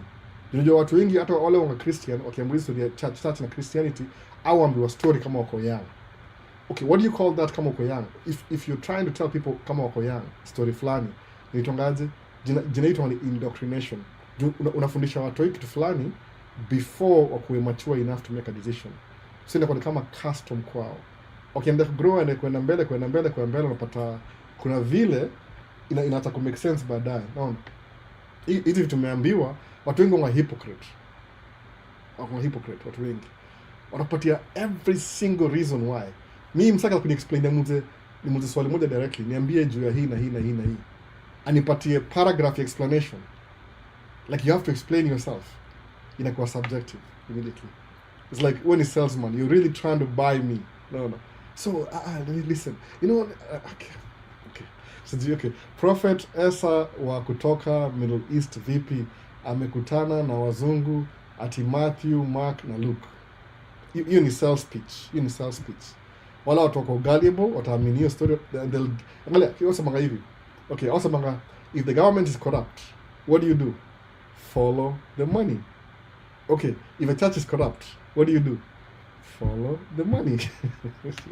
Even to. Hata hiyo biblical nini Mark, Luke na John, au ni wasa wako wana exist? Hizo jina do they sound Hebrew to you? Luke ni Hebrew, Matthew ni Hebrew. Does not sound Greek. These are Greek names. So how can Bible in Hebrew inakuwa Greek tena? No. Biblia sio kitabu ya Mungu. Wamebadilisha. Gani ndio ya Mungu sasa, gani which is which? No. Ni territorial, ni regional. Ni muamini hivyo. I feel that there are many Seventh Day because umeleta wakisi wengi US. I feel that there are many Seventh Day because umeleta wakisi wengi US. Okay, you feel like what? There's 7. Ni history. Mimi naongea history. See social constructs. No. Kama kusema I'm white. What does white mean? In America, subjective. Ni subjective, by the way. In America, 18 something, white inamaanisha you're from England. The 13 colonies. Aya, ukuja maybe 1865, 1965, white inamaanisha when Italian, anybody from Europe plus Middle East. Ukuja 2020 after COVID, white inamaanisha everybody from Europe excluding Middle East. So which is which? Ni subjective. If it keeps changing, una move goalpost. Game inachezwa hapa hivi soka, alafu goalpost inaenda on the side. Alafu inarudi side nyingine. Hiyo ni subjective. Iko objective, by the way. Many people have come to US through church, especially Seventh Day. I don't think so though. How? Okay. Maybe that's true. But ile labda walikam na church kama conference, alafu waka Kemboi. Labda useme hivyo wali Kemboi. Kitambo alafu waka bill. Maybe ku Kemboi. But church directly, sijaio na hiyo ati mtana kama church directly ati unless kama kwa pastor ama kama scholarship. Vitu kama hizo. Alafu just remove. mko na tuone mtu ako na pesa na anataka kufanya masters degree either US or Canada, hoping to later become a citizen. Country gani ndio better? Daniel Njoroge, both. Ukisoma once una degree, bali upata degree, kama tuseme ukienda Canada upata degree, hizo job unafanyia zitakuwa available Canada. Ukikuja hapa US ni kubwa pia, kuna so many cities. Suppose uishi California, upata degree yako California, hiyo job unafanya itakuwa available California, itabidi ukae hapo hivyo. Juu why go to school if you can't get that job? Juu kama usoma law, for example, uko lawyer utakuwa lawyer wapi? Kenya tena. So utakaa mtu uingie Kenya School of Law for 3 years ndio uadjust with lawyer Kenya. But ukuja States usome US law, chances zao utakuwa lawyer wa US. No. Na one of the most lucrative ya kuwa lawyer, best yangu mmoja mumjua alikuwa lawyer, wife yake kutoka sijui ni Uruguay ama ni somewhere huko hivyo South America. Walioana alafu akakuwa sasa ni immigration lawyer 3-4 years ago. Sasa kuna business yake. Akona business yake sasa ya law. Na anasaidia wase immigration cases. And he's very good at it, by the way. Na alikuwa motivated kufanya hivyo lawyer because ya huyo wife yake. Unaona? Alikuwa from I understand hiyo, amekuwa the more I understand vile wife yake ame go through hardship as an immigrant, amekuwa lawyer. Unaona? So Paul amepoteza watu wengi. Paul wa Bible, kitu hiyo. Kuna so many arguments, by the way. But hiyo story ni hivyo. Subjective, objective. Unaona? Hiyo ndio musema hivyo. Anything unaangalia, tumia hiyo kama filter yako. Kama ni objective truth, hiyo ina stand. Kama ni subjective, kuwa very careful. Is a limited to one tribe. Ni kama tribal. Unaona? So mambo albo, salimika sana, umesalimiwa pia na mpia wangu, sijui Maisha nini, anasema na kufuata sana. Nani mpia wangu, mke wako ama kutuka hiyo. Karibu sana. So niliuliza unieducate kiasi Mormon church gani? Mormon Tuma Chapati, Pennsylvania. So chapati mimi sina chapati, mimi si Kenyan American home bana. Yeye ndio ni chapati wholesale. Mimi madhe upika chapati kila siku, by the way, every week. Naongea na madhe. Shade naongea na madhe bana. Ongea na madhe akutumie atafee. Akumeke chapati unataka whatever you want. Unaona? Nitumie message. Kuna namba ya simu Maisha States. Unaona? So Shade do hivyo. Naongea na madhe akupikia chapati, mtaongea. Atakupikia kila kitu. Yopika every week, hata every day ukitaka, hata saa hii ukimwambia atapika tu. Umeona? So mambo salimika sana, ishamaliza. So kuna nini? Hope you had a happy 4th of July. I did. Sikufanya, nilikuwa tu home the whole day. Nilienda mahali asubuhi nikarudi home kakaa tu the whole day. Ulicelebrate wapi? Nilikuwa tu home, nikaenda kudua some supplies za truck because all the kids were sleeping. Nikarudi, mtu mdogo akaamka, where is daddy? Nikambuy bubbles, zile za unapuliza bubbles just to pay back, sababu aliamka kunipata hapo. Terrible. Unaona? I work for my daughter full time. Ndio mimi ni employee wake. So yeye tafuta akiamka na mimi. Kama dad alala, kama tuko na yeye, tulienda fireworks jioni, just mimi na yeye. The rest they wanted to watch movies or something. Akasema, daddy, let's go outside. Tukaenda. Aka watch fireworks, akutaka kuishia, nikamwambia no, you have to go home. Alafu tuka come home. That's it. Fireworks Minneapolis kwa Mississippi River. Siku record anything sababu niko na mtoi. No, you have to be very careful. Ukiwa na mtoi huwezi kurecord. Juu kurecord you need to mind kwa whatever I'm doing. Kama ningekuwa alone ningerecord. Unaona? But if you want to watch any fireworks videos, last year nilipost mingi sana last year. That's what I did. Siku celebrate anything. Niko tu another weekend. Engine walifanyanga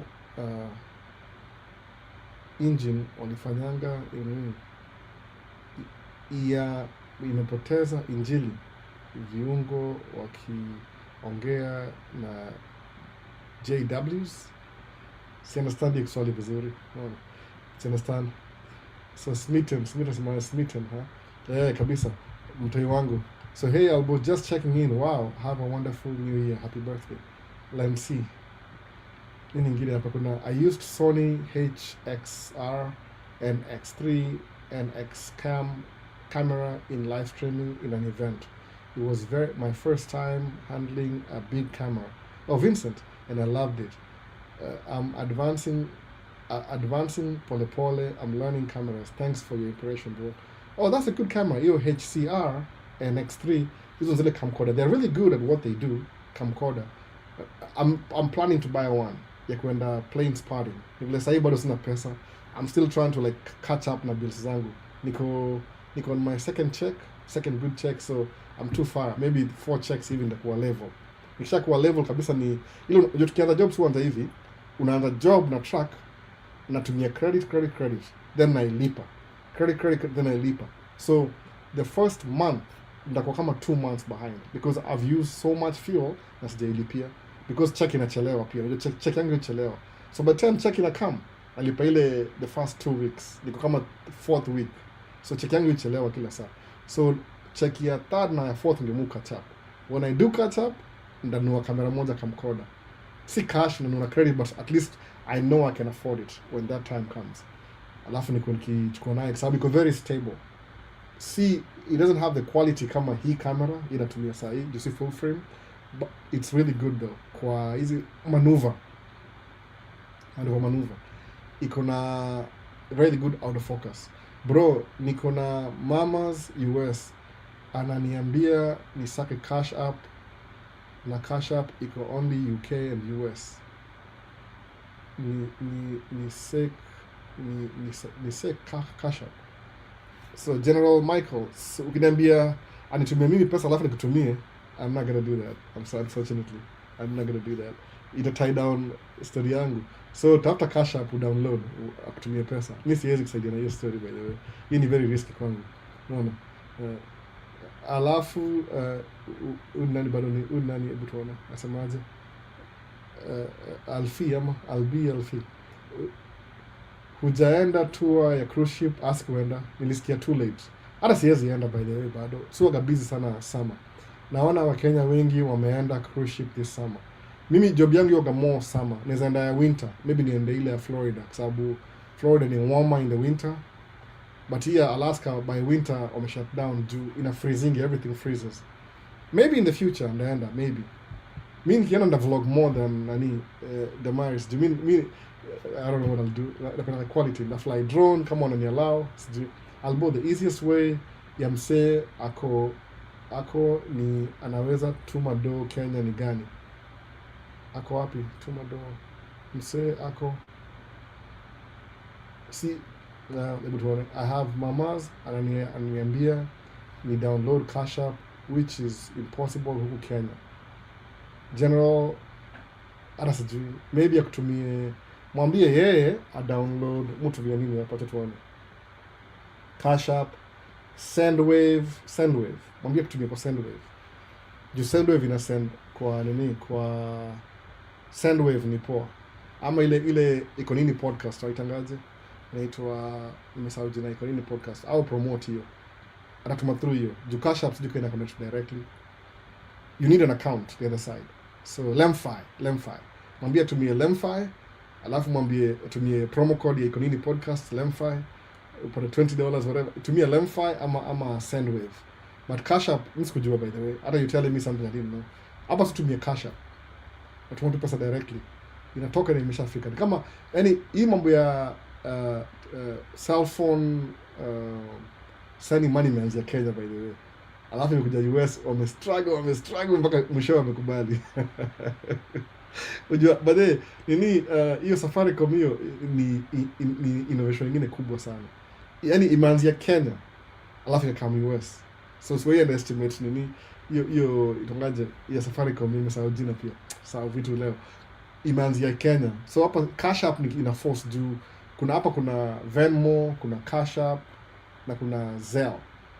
Hizo Zelle is like the banks wanted to make money. Kama waamini they are losing that market. Wali struggle sana try to shut down. Unaona? So nini nyingine? Sangapi time ya ball imefika? Hebu tuone. Inaanza in a few minutes. Game ya nani? Mexico na England, I think so. Leo. Unaona? So kama kuna swali lingine sema, asaenda watch game bana. Stack at CRC inaanza 3 I think in maybe a few minutes from now. So ndio hivyo bana. Ukikomba mambo ya religion, fanya tu hivi, jifanyie favor. enda study to religion. Soma tu remove yourself from your religion, kuja hapa tu neutral, alafu study as a nini. Brazil and Norway ndio first, hebu tuone ilikuwa nini. England and Mexico ni baadaye, hebu tuone World Cup brackets. Brazil ndio 3, the Norway, then Mexico ni 7 p.m. time yetu. Okay, Brazil and Norway ndio next. Okay, sasa yep, takati ya sena watch game. Mimi nanisumbua kichwa ku watch game because it's like I get sick. Kuna spare lens uniokolee, niko na 18 to 35 mm.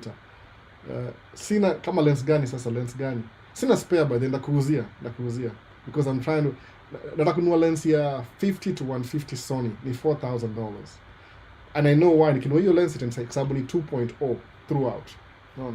So kama uko na 18 to 35 ni which Sony, ndakuuzia Chuckles, sema tu nikuuzie cheap price, very cheap. Kama utumianga Sony, hii ni 16 mm, hii ni APS-C ama full frame.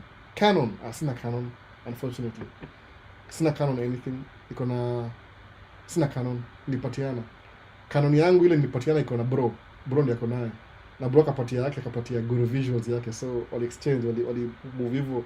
Sina Canon was too expensive kwangu, nili switch to Sony. Canon has good quality still, lakini I can't afford the lenses, man. It's too expensive. I'll allow watu wa wale aftermarket wataenza anything, they don't allow that. Hata ukinunua ya Chinese version iko locked, kuna functions hafanyi kazi poa, so no. Thanks for sharing your knowledge. Nitakupigia after the live. Auta watch ball mcop? No. Itoka hapa live naenda kuchunga mtoi, alafu I find the groceries to do what to do. Tabonga though anytime mcop. So ndio hivyo bana. So kwangu Canon is very expensive kwangu, unfortunately.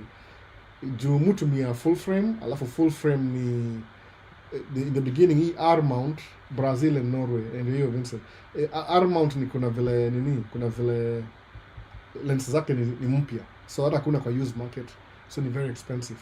Kama unatumia 18 to 35, maybe unatumia Canon gani hiyo, ama ni ile APS-C, but mutumia Sony. Hizi ni Sony hapa, Sony hizi na hii camera already moga na kuna ile Sigma la kitambo zile. Hii ni 2016, ilikuwa 2017. Hii ni 30 mm, hii ni 16, ile wide, ile very famous. Alafu juu na kamera mbili moga na 2 sets of each, but hizi nimeziweka hapa juu hii kamera bado moja ni yangu, nyingine ni ya wife, ndio watumiangi yake, sijui kwa nini. Hizi ni kamera zangu za last year, so what I would do ni ile ndaiuza because I'm trying to 200D. Okay, 200D ni APS-C, so 18 to 35. Hata sijui naweza pataje hiyo lens juu siku hizi sina kwa store sana. I'm broke, niko broke kidogo, niko behind on my credit card payments za business credit, so stuck when kwa store. It's very addictive. Kingia pale hivyo you'll end up buying something. No, 200D. So 18 to 35 ni poa, una need wide ama una need telephoto. No, juu ni expensive. Canon is very expensive. It's a very good camera, quality, professional. Lakini hii mpya, the R mount, kuna ile E-mount you can get some lenses. Nikienda kwa hizi mom and pop store ziko hapa, kuna ile dedicated camera store, au gonna used items, but muaga very fearful kienda huko. Siku hizi I'm very careful how I spend my money. As I get older, there's better things you can do with money than just spend on stuff, aka invest in your retirement. Hiyo ndio priority yangu. So niko allergic kwenda kwa store camera. I'm very allergic to it. Sitaki kuenda because ni very tempting. Do all those ideas I have, ikienda pale ina confirm. No. So natafuta zoom lens ya wildlife. So unani kama kitu kama hiyo itapatikana. E-mount itapatikana though, but I have to go to the store. Na hiyo spend kwenda kwa store mimi. Mambo ya camera, wacha tu. Ile tu my soul is willing but my body is weak. Nikiingia hivyo ndabai kitu hata sina do. That's a problem in your story. Because all these ideas. Sasa nimefocus na lens moja tu. Juu hiyo lens niko na Sony side. Si Canon side. Kuna Sony moja imetoka last year inaitwa ni Sony 50 to 150. Ina stretch out. My favorite lens ni 50 mm. which is equivalent to, what's this, 30 divided by 2, approximately kama hii.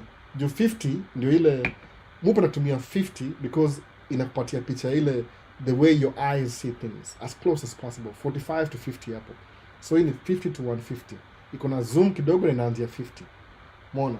So nikinunua kitu kama 85 ni mzuri kwa ile up close, ile face kabisa. But ni ile, I have so many aftermarket, hizi ni ma Sigma by the way, aftermarket lenses, but I want to upgrade to Sony. Juu nigundua ukitumia Sony hivi ina unlock everything, camera ina feel different kabisa. Unaona? Sijaona nikisi anachapa Kiswahili safi kama wewe. Nani huyo tuone? Leila Khalil nasema hivyo. So kuna kwa nini kwa yani 50mm ni the way your eyes see things. So nikipenda kufanya hivi, bala ya kuzoom natembea nakaribia na ina mbali. But if niko confined kwa room, mtu ni hiyo 35 to 150, but ni Tamron. Haifungui, unlock zile the beauty of Sony. Sababu kamera yangu nilibaiwa last year na wife, hata sijailipia bado. Sigma inaingia Canon. Iko kuna version ya Sigma E-mount inaingia Canon. So but haita unlock all the features. Itakupatia maybe 80 to 90% ya features za Canon. Hizi camera, they are powerful than you think, by the way. Mi kamera niko nazo sasa, hata sijai figure out everything. Hata nini hii niko nayo sasa, mtumia nayo photography, hiyo ni surprise saa zingine. Juu kama tuseme if I'm taking pictures of a crowd, kama wase 15 hivi, wanna have a Sony lens ina pick every single face into focus. Sikujua hivyo by the way, because I've been using aftermarket. Kusema wow, this is brand new. Kumbe ni feature ya Sony, it's only exclusive to Sony camera, Sony lens. Sawa. So nikitumia kama ile Tamron yangu, sioni hiyo feature. Nasema where is this feature? Nakumbuka hii ni adopted kid, si original, si native, ni adopted. So kunua Sony, Canon ni mzuri hivyo juu ina unlock zile feature huko nafikiria uko nazo. Juu kamera iko nayo ni poa sana. Nilibaiwa na wife, akataka ni bribe, sijui kwa nini. Akataka ni bribe akanibaia camera.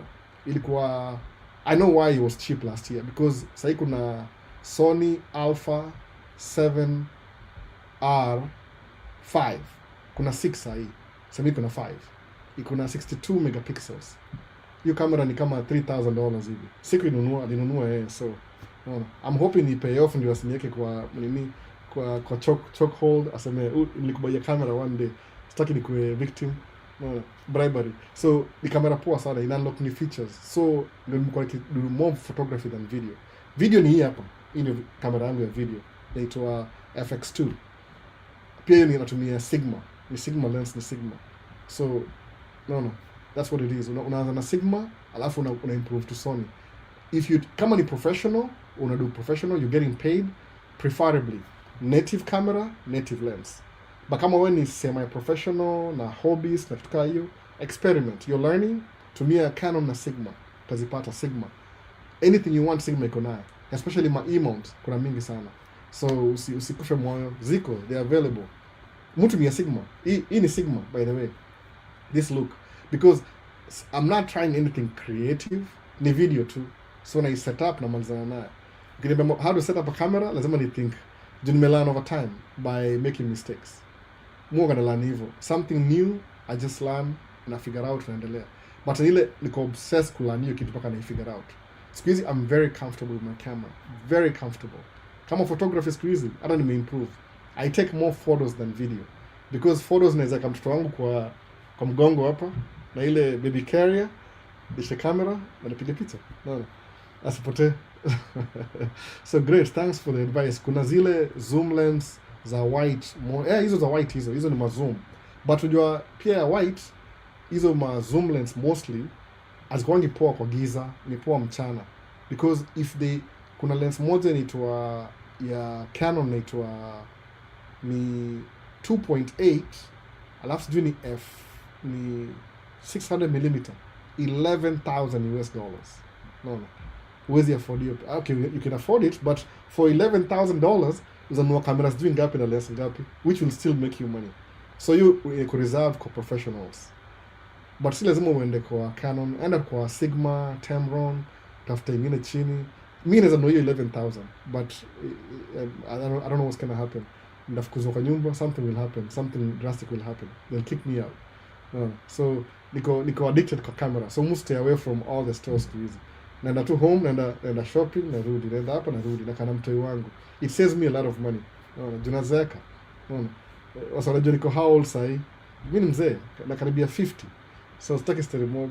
Sahi ni retirement. Camera na wachie nini? Mwanzo fresh sasa.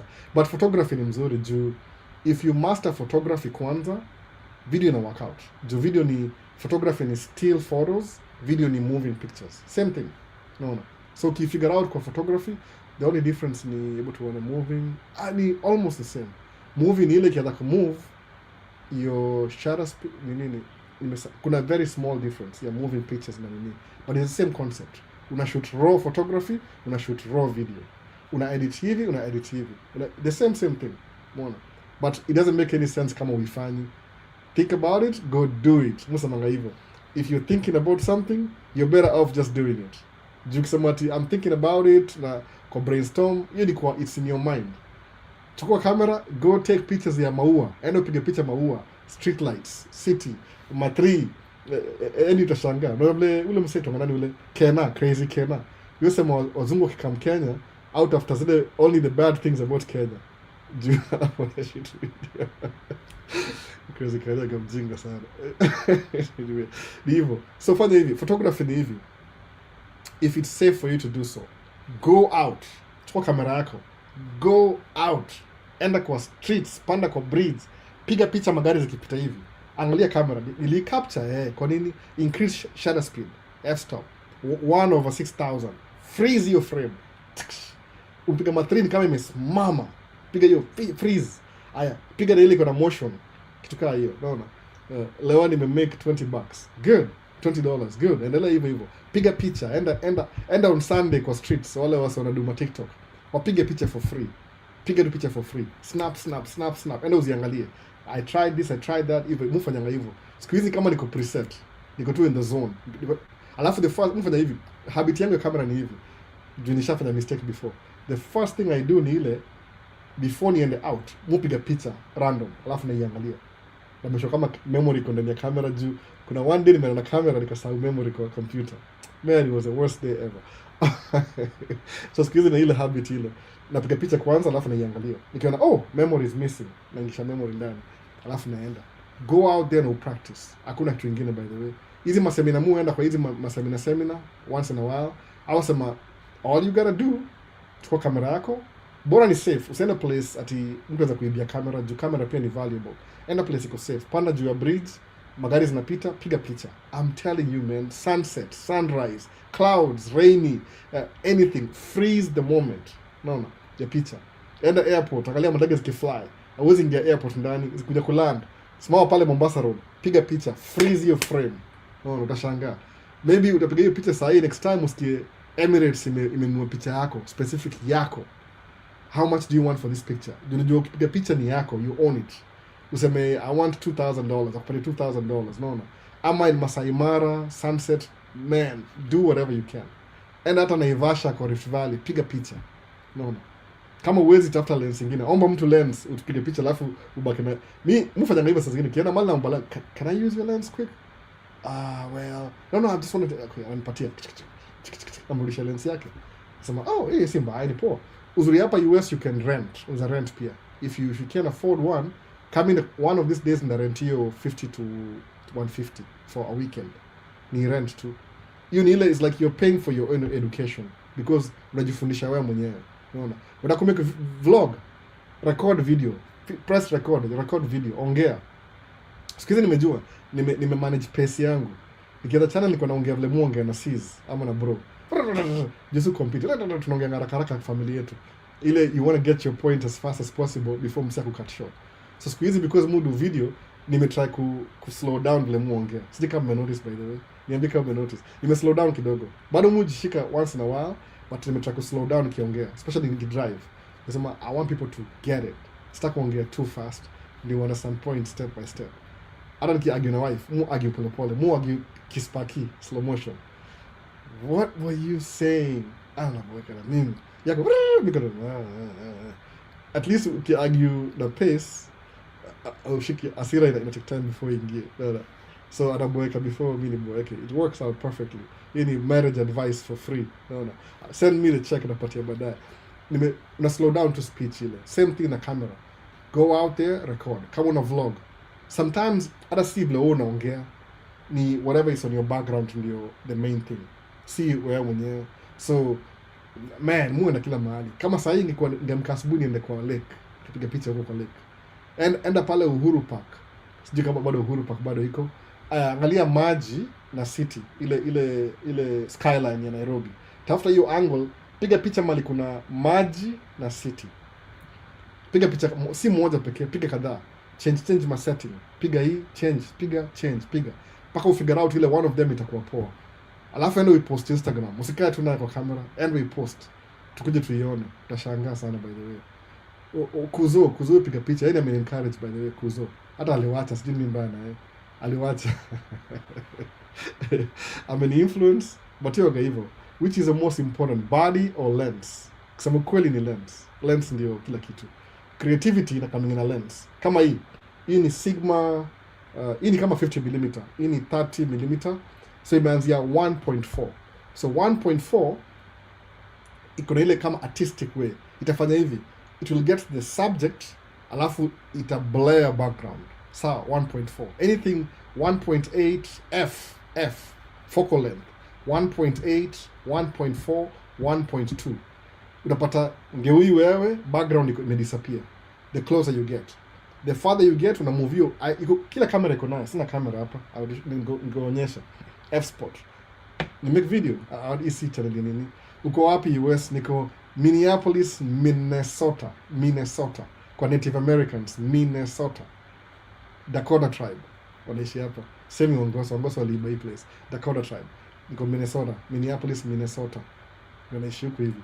So lens ni creative lens, iko na low f-spot. That's it. Hivyo tu. So go out there upige picha. Watu wanatembea, piga picha. Watu wanaenda hivi, piga picha. River, lake, uchafu, takataka, everything, piga picha. No. Naona most of your lenses ni za vlog. Hii si ya vlog by the way, ni vile tu camera ni hii ni camera ninunua 5 years ago. Niko na how many, niko na so many things za camera by the way. Acha tuone. Kwa video yangu nimelist hapa ma lens zangu zote. Niko na Sony. Niko na full frame camera ngapi? 4 cameras. FX2, A7 2 kama zile za ikonini podcast 2. Alafu niko na hii ya mpya A7R. R ni photography. 6 au 5 RV. So na full frame ngapi? Kamera 4. So hizo 2 niko na 35 2, niko na 135 2. Hivyo unaona. How is Kansas? Mary and I'm not from Kansas. Mimi niko Minneapolis St. Paul. I'm naongea na mtu mwingine. So I'm not from Kansas. No. How is Kansas? So hizo lens hizo niko na Sonic. I don't know how many lenses I have. Mobile used everything. Anything used nanunua. Sababu used it's not brand new, but you still get the benefit. Kama Sony. No. So I'm telling you, man. No. So you love the shirt? Hii shati ni birthday yangu. The kids bought me this. The kids bought me the shirt. You know. Ilitoa, you're wearing this today. Hii nimekuwa sanctioned na lawyer hii nyumba. They asked me to wear this. This is my birthday present. Supposedly. So, big fans of Sonic. So nimevaa Sonic. Sijui ni Metro Sonic or whatever Sonic that it is.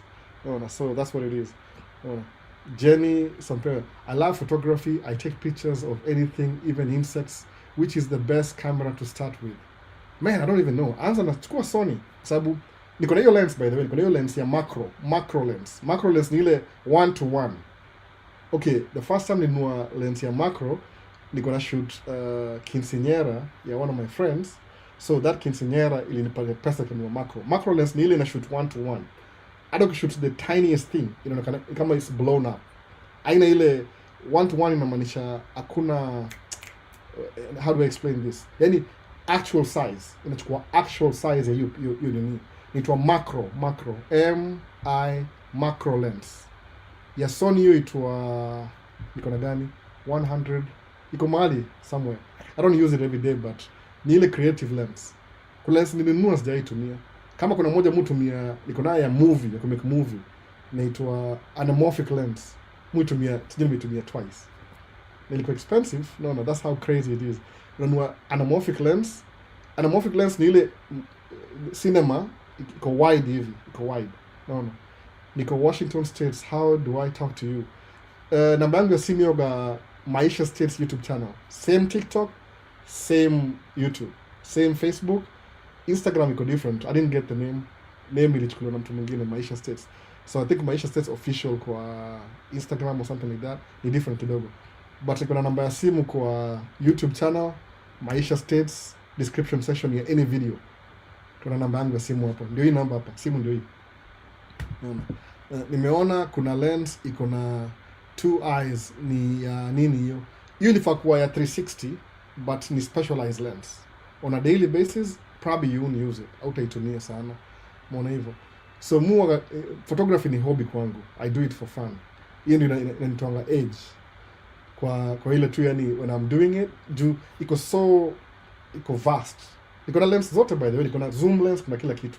Niko na 200 to 600, niko na hata sijui ni ngapi, I don't even know. Sitaka kuangalia. Mnasema najisikia hapa, sitaki kujisikia. Nimebuy over time. Ile msema kama sasa I need a 50 to 150, so I'm trying my best in hiyo lens. Ni $4,000. Ilitoka last year, so it could be used by next year, sijui. No. Is tracking job paying well in the US at the moment? As a job, sijui, ni kama you can make people who are drivers right now $2,000 a week as a driver, between $1,500 to $2,000 a week as a driver. Ile take home, of course kuna taxes, so maybe ni $3,000 a week, alafu unatoa taxes, maybe sijui between $1,500 to $3,000 a week truck driving as a driver. As an owner, well, could be $10,000, $12,000 a week. It depends on how hard you run. Mwanaivo. So trucking is always paying good. Sometimes season ina slow down, kama la sema kuna tariffs iliharibu biashara kidogo. I think imerecover kidogo. So it depends. Mimi hizi kamera hobby yangu, trucking ndio fundizo ma camera hobby zangu. No. Na sasa hii nangoja tu I'm supposed to be running another truck soon. Niko na truck 2 tena niko na pesa ya kuharibu. But sitaharibu pesa sana. Anyway, ni hivyo tu. Ni hivyo. Mwana watch game bana. Wasi ataka watch game. How long have you been here? Sijui. Tumekuwa hapa how long? Adam watch game bana. Nimekaa almost 1 hour 45 minutes. Ni 2 hours after maliza. So any other question wasi? Any question? Kama una swali. Tumeongea juu ya hata sijui nini kwa nini. Swali ya kwanza ilikuwa juu ya ilikuwa nini before? Mambo za green card. Nimecheki reports zako za religion deep. Muzi post zote. Jule the things I can't say, other people can say for me. Hakuna jabini jeki on the spots. That's what I think for religion. Ile religion ni subjective to you, si objective. No. Hakuna universal truth ama universal church. Kila mtu ana compete, they are competing for clients. So hiyo ndio difference ya religion. Deep down nilikam ku understand more because ilisema ile time ya yani understand more about hiyo mbaya. Hata mimi ilibidi ni deconstruct. Exactly. Lazima understand sababu mimi acha nasema ukweli kabisa. This is what happened. 3 years ago by the way, nimelearn something about business. I was reading in a book, nikakuwa curious, study more. So what I did ni hivi nikalearn how come watu au pass down their wealth to the next generation bila kulipa tax na kila kitu. Sawa, that was my goal. Ama ni 4 years ago, nikichukua life insurance. Nikasikia one of the best thing in life insurance ni kuwa na trust. You trust inakipile continuum your assets. Kama nikinunua nyumba and I want to give my kids my house, kama sina trust, nikikufa gava itaangalia how much money I owe everywhere. Alafu wata liquidate your asset yangu, then they will sell it. Alafu ndio whatever is left over watapatia watoto wangu, unaona hivyo. So nikachukua life insurance. If something happens to me, nikufe leo, who gets the life insurance? My kids. Watapewa pesa once, alafu ishe hivyo. So they'll be rich for one day, alafu chapa ishe hivyo, whatever they'll do with the money. Sawa, kaona hapana, there has to be a better way. How come ukam Kenya, kita pale Nakuru, kuna Lord Delamere farm ya Kenya, uko na Kenya, any Kenyan land, lease ni 99 years. Ukikufa, inafaa mtu renew lease. But ukiona Kenya, Lord Delamere, ile land yao iko pale Kenya, wali buy 5 Kenya shillings, 5 shillings. Tujuni 1901 ama 18 something. Aya, 99 years ilisha kitambo sana, tuko the 20th century or something like that, 21st century. How come body kuko kwa familia yao? Ikaambia, there's something called a trust. Sawa, trust ni nini? Ni kama safety deposit box. Sawa. So ukikufa, all your assets go to the trust. Alafu who gets the trust ukisha pass on? Kuna beneficiaries, your kids, your mother, your cousins, whatever you want. It would be how much money you have. Sawa. So katika okay, so trust in a bypass. Okay, that's a really good structure to have in a business. So ikasema that's a really good business, ikasema hivyo.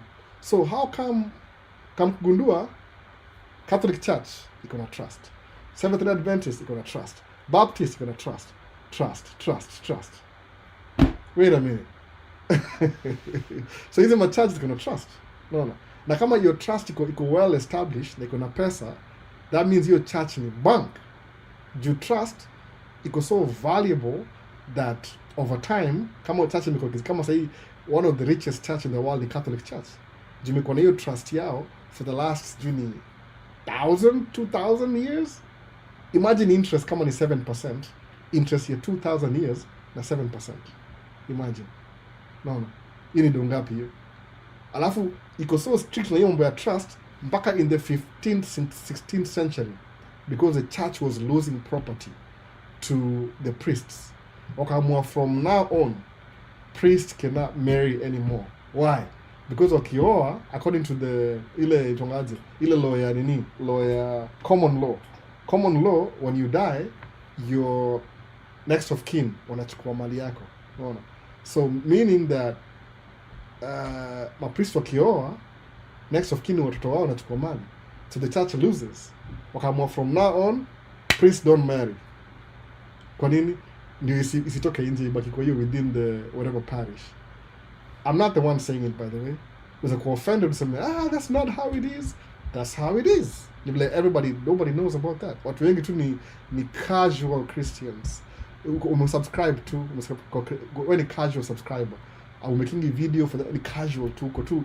While you're checked in conveniently, when you want to pray conveniently, ukenda kula usema, now that we're having a party, we're having so much fun, let's just pray about it. But kama uko nje haraka hata uombangi, unakula haraka mbio. Ni hivyo. So kusema okay, that's good to know. So these churches have trust. Alafu okay. So what is it? Religion is business. Just like government in the business. No, hakuna difference. That's why whatever the government doesn't do, religion is very effective now. Whatever religion can do, government is effective now. So it's got two places. No. Unfortunately, nikisema hivyo itakaa mbaya, but ili kwa discovery yangu peke yangu. Do I have to share? Do you have to believe me? No, you don't have to. Go look it up. No. Alafu niambie. So kama hiyo ndio structure, na hiyo ndio foundation. So hii building hii inaitwa religion hii. What keeps it afloat? Ni trust. Ni hiyo years and years ya hizo vitu zote. No. So ukiniambia ati alafu angalia cause yake effect. Wase wengi wako brainwash na hii story. They keep you brainwashed enough ndio ku extract from you. Una keep the machine going. Hii ni business. No. So the business imesema okay. So now kuja what the examinism of truth. Oh man. Another thing, rabbit hole. Before you know it, the conclusion should be okay. Subjective, objective. Wait a minute. Just give your argument before. Yeah, atheism. So ule mseito nani? Nimesahau sema atheist jina zao. Ule nimesahau jina lake kabisa. Umse jina lake ni nani? Tuniona. Alisemaje? Nimesahau jina lake kabisa. One of the atheists. Alisema America book. Man, nimesahau jina. I read the book. I was very offended back then. But sahi after understand hii foundation na kila kitu, when I read the book with new eyes, ikaanza ku make sense logically speaking. Sababu man, anyway, range ya percentage ya kusave kwa US bank huwa around ngapi? Range ya percentage ya kusave kama nini hivyo? Range ya percentage ya kusave money like a bank account, you can save anything ama ni interest. It depends na account yako ni gani, kama ni hata sijui iko kwa specific nijue. Hata mimi ilibidi ni deconstruct. Sasa so mupo hizo vitu zote hizo za nini, the things that I can say. Angalia, kama in your business, in your status ya interest it depends. Kama uko na maybe inaitwaje, uko na high yield savings account, kuna 5% every 6 months ama 5 months, kuna 4%, so you keep your money fixed for 6 months, ina grow na 4%. Alafu if you want to continue, unaongeza tena another 4 months, ina grow na 4%, which that's what I do. Ile pesa nime save for maybe a future project, but they contribute vizuri the last few days, naona hivyo sababu I'm trying to catch up na business. Do check zangu zilizochelewa na nishatumia mafuta ni expensive squeeze, naona ije reduce bado. So green card ni ili bro ni lini, ngoja green card mazee iko in limbo, si atujui, naona. It's 1 year since I dropped Christianity. I've never been this free. Chuckles. Man, you know, if it works for you, logically, nasema hivyo. I'm not asking you to. Hey, by the way, kama unani Christianity weka huko bana, wewe usinifuate hapa. Mimi na kuna vitu gani nimegrow up practice kama prayer, bado na pray. Sababu mu believe hivi, kuna fanya hivi. Take your time or study, uangalie maybe the napata too many ideas ama siji. You mean it's 4% interest in form 5 months. Yani in the 6 months hivi unaweka pesa sema January, alafu iko why give me food on in gonna make people hungry? Hide it away. It's an advertisement. Braden. Okay, whatever. It's a promo. Chipotle does not pay me for anything. Okay, they don't. Name. So unafanya hivi, I also left Islam, happiest I've ever been in a while. Oh man, Shams. Oh my goodness. Yani kakao unaweza, if you're there weka huko hivyo. Lakini ukiangalia ile from the time of banking, yanza na banking. Sababu that's why dunia, because kuna wase wali invest hizi. Yani ni kama nisemeaje, anything to do na you can't help it, ni kitu huwezi escape. Lazima uishi kwa hiyo system. Lakini unapata mtu ako so brainwashed, anakwambia vitu hakuna na anabelieve hizo vitu wholesale. Shindwa. Usamanga hivi, 2 words. Subjective, objective. Subjective, objective. Kama kuna belief fulani, upate msejaji wa Christianity, alafu sema nizampreachia na umconvert. Kama mimi nikipata Mormons walikamkoa hao yangu, wakani explain story yao, nikawasikiza. I was very friendly. Kauliza maswali. Kambia, you guys come in next week? Walifurahi sana by the way because I was very interested. Okay, sasa wakaniambia, okay, I'll study more about you guys. I've never really been in sijai waona. Muona tu sasa kutembea kanipatia Bible nachukua juu ile tu. I'm trying to be nice. I was new in America. Mzungu. Alafu yao mademu wasupu sana by the way. I'll pick and choose. Naona. Alafu Mormons hafanya hivi. Kama ni wa mademu, kuna mmoja blonde kabisa blonde, na mwingine brunette. Naona. Ama blonde na Chinese, blonde na Hawaii, blonde na black, hivyo au wakipi hivyo. So blonde ndio superior, alafu mwingine black. So which means iko ingrained na racism. Naona. Na racism kusema kweli kabisa, objective truth is a social construct. Sababu is not consistently true. You switch depending on which generation you are in. Naona. So kuna wase, nimesema hapa hivi kweli kabisa. 18th century, all the Middle East Europeans were white. 19th century, Middle East imedropiwa. Hao ni Arab sasa. So it matters, no. Wengine husema tuko kwa simulation test ya advanced civilization. No, that's not what it is. Kwa tu reality, no. Your life ni real sahi. If you want to make progress, okay, hautakuwa rich because you work hard. It's a lie. That's a lie, by the way. But ni ile, don't stop trying. Sababu ni ile wewe mwenyewe, whatever it is, ile teaching inasemangaje, hata historical Jesus, hiyo jina Jesus historically, preaching, kuna preaching, kuna competing nini, kuna Gnostics na agnostics. So Gnostic gospel, hiyo about the teaching of Jesus ilikuwa God dwells in you. So kama wewe ni self sufficient, ndani yako kuna system, kuna kila kitu. Angalia vile mwili iko, kuna brains, kuna roho na dunda. Nobody gives you that life. Kuna unazaliwa nayo. So do you need anything extra? Nasema hivyo tu. No. So even nimesema hivyo. Sikwambia ati what to do. I'm not telling you what to do. Sasa maaje Pope sijui Calixtus II officially and universally forbade marriage for priests, deacons and subdeacons. Existing marriages were ordered to be dissolved. That was in 1132 AD. It's so real. Huu ni Richie amepata hiyo document leo. Ni hivyo. The reason why waliwacha priests wasioane is because ni kusave pesa ya ile parish. Because kama parish yetu hapa Minneapolis ilikuwa na story ya molestation, unaona. So kiambiwa mwanaume asioe na akona needs, anafanya nini? How do you prevent those needs? Unaona, na machalisi waangalia na madem kila siku, yani every second in a click. Tint. Ni hormone itangaje hormone. It's like you're going against biology. Unaona hivyo. Ati usioe. Na ni for the reasons of anyway, say more. So inakuwa shaky. Subjective, objective. Kama utakuenda mbele. Kama it makes sense kwa wewe na ni subjective, testosterone, exactly. Testosterone. No. Dema pita hivi ina conversation nasema immediately. Kwa nini? Juu testosterone ina fire full time. Alafu na priest usikuwa na testosterone. So because they're so holy and humble, wanataka kufanya mambo na watoi. So hii parish ya Minneapolis hapa hivi ilikuwa bankrupt. Kwa nini? Because there were so many lawsuits. Na lawsuits ilikuwa na ile compensation. So they lost so much money wakafile for bankruptcy. Because they didn't have any more money left. Kulipa hizo makesi za nini? Kwa sababu kesi ni hivi. Ukiaccuse msela alafu a win kesi, you have to pay them compensation. So kuna watoi. Ili iko bankrupt. Unaona hivyo?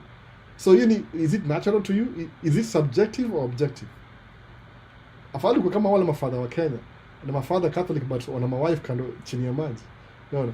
Inawasaidia. Huwezi kuwa rational kama utake care of testosterone. Because it was so many lawsuits and also compensation, so they lost so much manual for exactly when they filed for bankruptcy.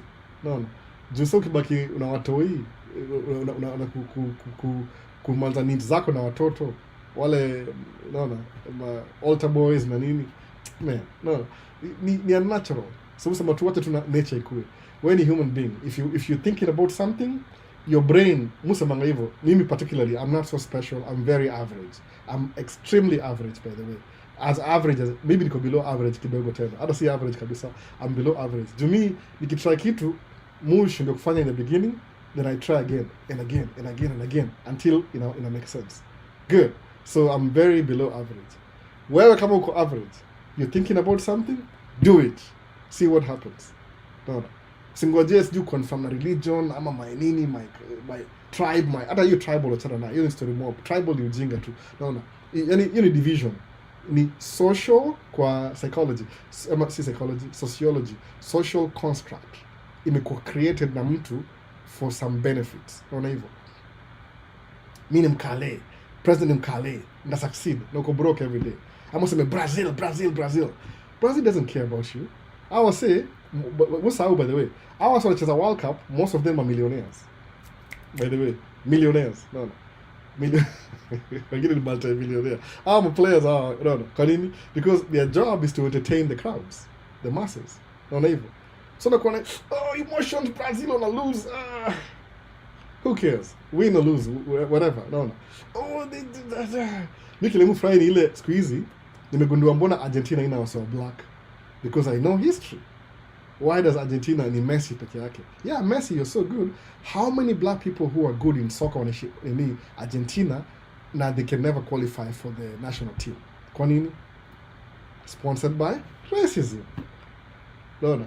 Argentina, it goes so extreme that kuna watu black Argentina, they don't even include them in the census. Imagine. Alafu naambia timini kuna religion. Oh, please, man. You see, it's anyway, imagine hivyo. So na Brazil kuna watu weusi. Unaona? Hata watu wasa wako weusi. Wale Mabrazilian mujua hapa hivi hii city, the Brazilians na wajua. Wengi wao wako nyeusi. Maybe wako light skin kidogo lakini manyeusi tu. Unaona mapua, lips, na hii lips hii structure hii ni ya the real human beings. Unaona hivyo? Argentina haina Mwafrika akicheza game. Angalia France ni African team. Technically Ndembele. Nashindwa who's playing with who. Unaona? Hata anyway. Yaani inakwambia yani there's so much about the history nashindwa ni aje. Unaona? Anyway, kawa chini game bana. Game imeendelea. So tumekaa hapa almost 2 hours. Tumalize. Kama una swali yote, nini contact information yangu yako kwa YouTube channel, kwa description section. Description section ni ile chini ya YouTube. Sijui niwashowaje, kuna wase waonangi ya story. Unachukua YouTube hapa hivi, kuna wase unaza, wapi sioni albu. Unachukua video moja, alafu unaangalia description ya video kwa YouTube. TikTok nitaka kwa kadini contact information kwa page. Walikataa walisema I can't do that. Sijui maybe ni rules zao. So mwaga na tu ile link ya Maisha State YouTube channel. Mwanza hivi, video zangu hizo ngazi ko prioritize for YouTube kwanza, because hiyo ndio the hardest. Ukimake video for YouTube ina work in all the other platforms. So mwanza na YouTube kwanza, this is the hardest to make. Uanze sijui na description, ukuje thumbnail, ukuje sijui ni nini, uangalie sijui tags, hashtags, YouTube tags. So unazi transfer kwa hizi zingine na kwa rahisi. So mwanza na YouTube the hardest thing, alafu nenda kwa easy.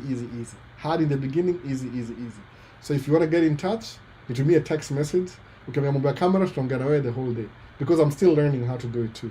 I'm getting better every day, because more attend hizi meetings manini 2 hours 3 hours na share na wase. Kuna community wa Minneapolis photography group tuka hiyo. Wife alini sign up na hiyo group. So nikienda huko hivyo I learn so much. Hata wewe sasa Charcoals unashangaa unapata in your city there's a group that exists like that. Hata somebody unaweza pale mu exchange na mse learns for a week. No. Mimi sijakuwa that close bado wengi wao kwa Ngoso. Watu kwa hiyo group wao kwa Ngoso wengi wao. So mufilanizi na Ngoso bado sijui na kabila mingi. I don't trust them kitu hiyo. Ile tu tuende mbele kidogo, unaona. Na pia hao ni shuku kidogo. Unaona. But anyway, nini watch game tuendelea baadaye. But usiwache mambo ya religion kama hiyo inakusaidia sai. Ride until ifikishe mahali kufikisha. Kama una pray, wewe pray. Kwa sababu pray ni ile unaongea na Mungu wako. Wewe na Mungu wako mnaongea, which dwells in you. Kumbuka hivyo. Usiseme ati pray ni mbaya. Ongea na Mungu wako. Wewe mwenyewe speak. Sababu awesema whatever you ile kama mostly associated na Buddhism. Buddhism I believe na vitu. And study Buddhism kabisa. Juu according to history awesema ngaje Jesus, the historical Jesus, alienda China, akaenda India, akaenda Africa, ndiye akarudi. Unaona? Ndiye Egypt, alienda China, India, Egypt, akarudi hapo Middle East. Ndio saka akakuwa a teacher.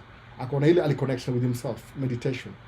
Ndio unaona he was 12, disappear 18, 33. Hii time yote yeye alikuwa analala. Na alikuwa alive, alikuwa na bibi na watoto, akaoa, akazikwa. Unaona? Hiyo the hidden awesome anga hivyo. Juu mtu akijua hiyo kweli ya Jesus historical ata lose religion. That make sense anymore. Hizi ni stories na float pale nje by the way. I'm not the one saying them. Nilianza vitu zote pia. Ziko preserved by the history. But kwa sababu kwa too blindsided. Ukiwachia wase power mingi au enda kuna vitu gani? Colonialism, fascism, racism. Ndio vitu zote hizo zinakaa. Juu na control pako kwa when is zombie, unaona. Think for yourself. Kwa utakudu kitu. Now if anything crosses your mind, ataka ina linger around, just do it. Nimesemaje, kama unataka photography, chukua camera, go out there, take pictures. Yeah, kila kitu you see. There's beauty out there. Unaona? Kuna frogs, kuna chura na frog the same thing. Kuna ducks, kuna crocodiles maybe, kuna animals, kuna simba, kuna elephant. Take pictures of everything. Kwa sababu kuna msee kuja Africa ajui na kaaje. Akiona picha yako kwa Instagram na huko Africa na yako pale, the more you do it the better you become. Kama wewe ni msee average kama mimi. But kama wewe ni a personality genius, utatu one day kila kitu ushamaliza. Umeona? Alafu msomangaje, is not about the destination where you're headed to. The journey matters more. The journey. More appreciate ile when I'm learning something, ile the process of learning iko more fulfilling than the destination, arriving. Some believe as a human being you never arrive. You never arrive. Uta arrive when you stop breathing. Hautakuwa mbali sana. You're just gonna be 6 feet under. 6 feet under. 6 feet si mbali, hapo tu chini. People will be walking over you. So you never arrive. So embrace the journey. Embrace failure. Hizi vitu zote hizi. Embrace failure, embrace journey. As long as kuna objective. This is my goal. I'm failing before I get to my goal. Ushafikia hiyo goal hivi, sema nisha achieve next goal. No, enda kwa the next goal. No. Shams amesema religion is BS. Yeah, kwa watu kama uko offended, I'm so sorry. I didn't mean to. Ile tu one day utakuja kujua kuna nangaje, utaangalia history. But if you don't really bother, just keep doing what you're doing. Siwezi kuambia. Mimi sijakam kuambia wase what to do. Na kama sema ile tu jua tu exactly what you're here for. Your purpose. Una set goal, unaimaliza. See you the next one, basi wase. Whatever, peace. Peace. Acha nianze na TikTok basi. Kuna recording na posti recording on Friday this week. Kama umemiss live yote, najua si kila mseoga hapa kila siku. Hata kuna option ya log out. Man, TikTok. Where do we log out? Hakuna option. Imekataa. Oh, hapa. Okay, sawa. Wamechange nini? Wamechange settings. YouTube. Nani mwisho kwa Richie maze? Naona Richie. Enda jitafutia wenyewe watu wa enda ujitafutia mwenyewe hizi vitu. Sawa.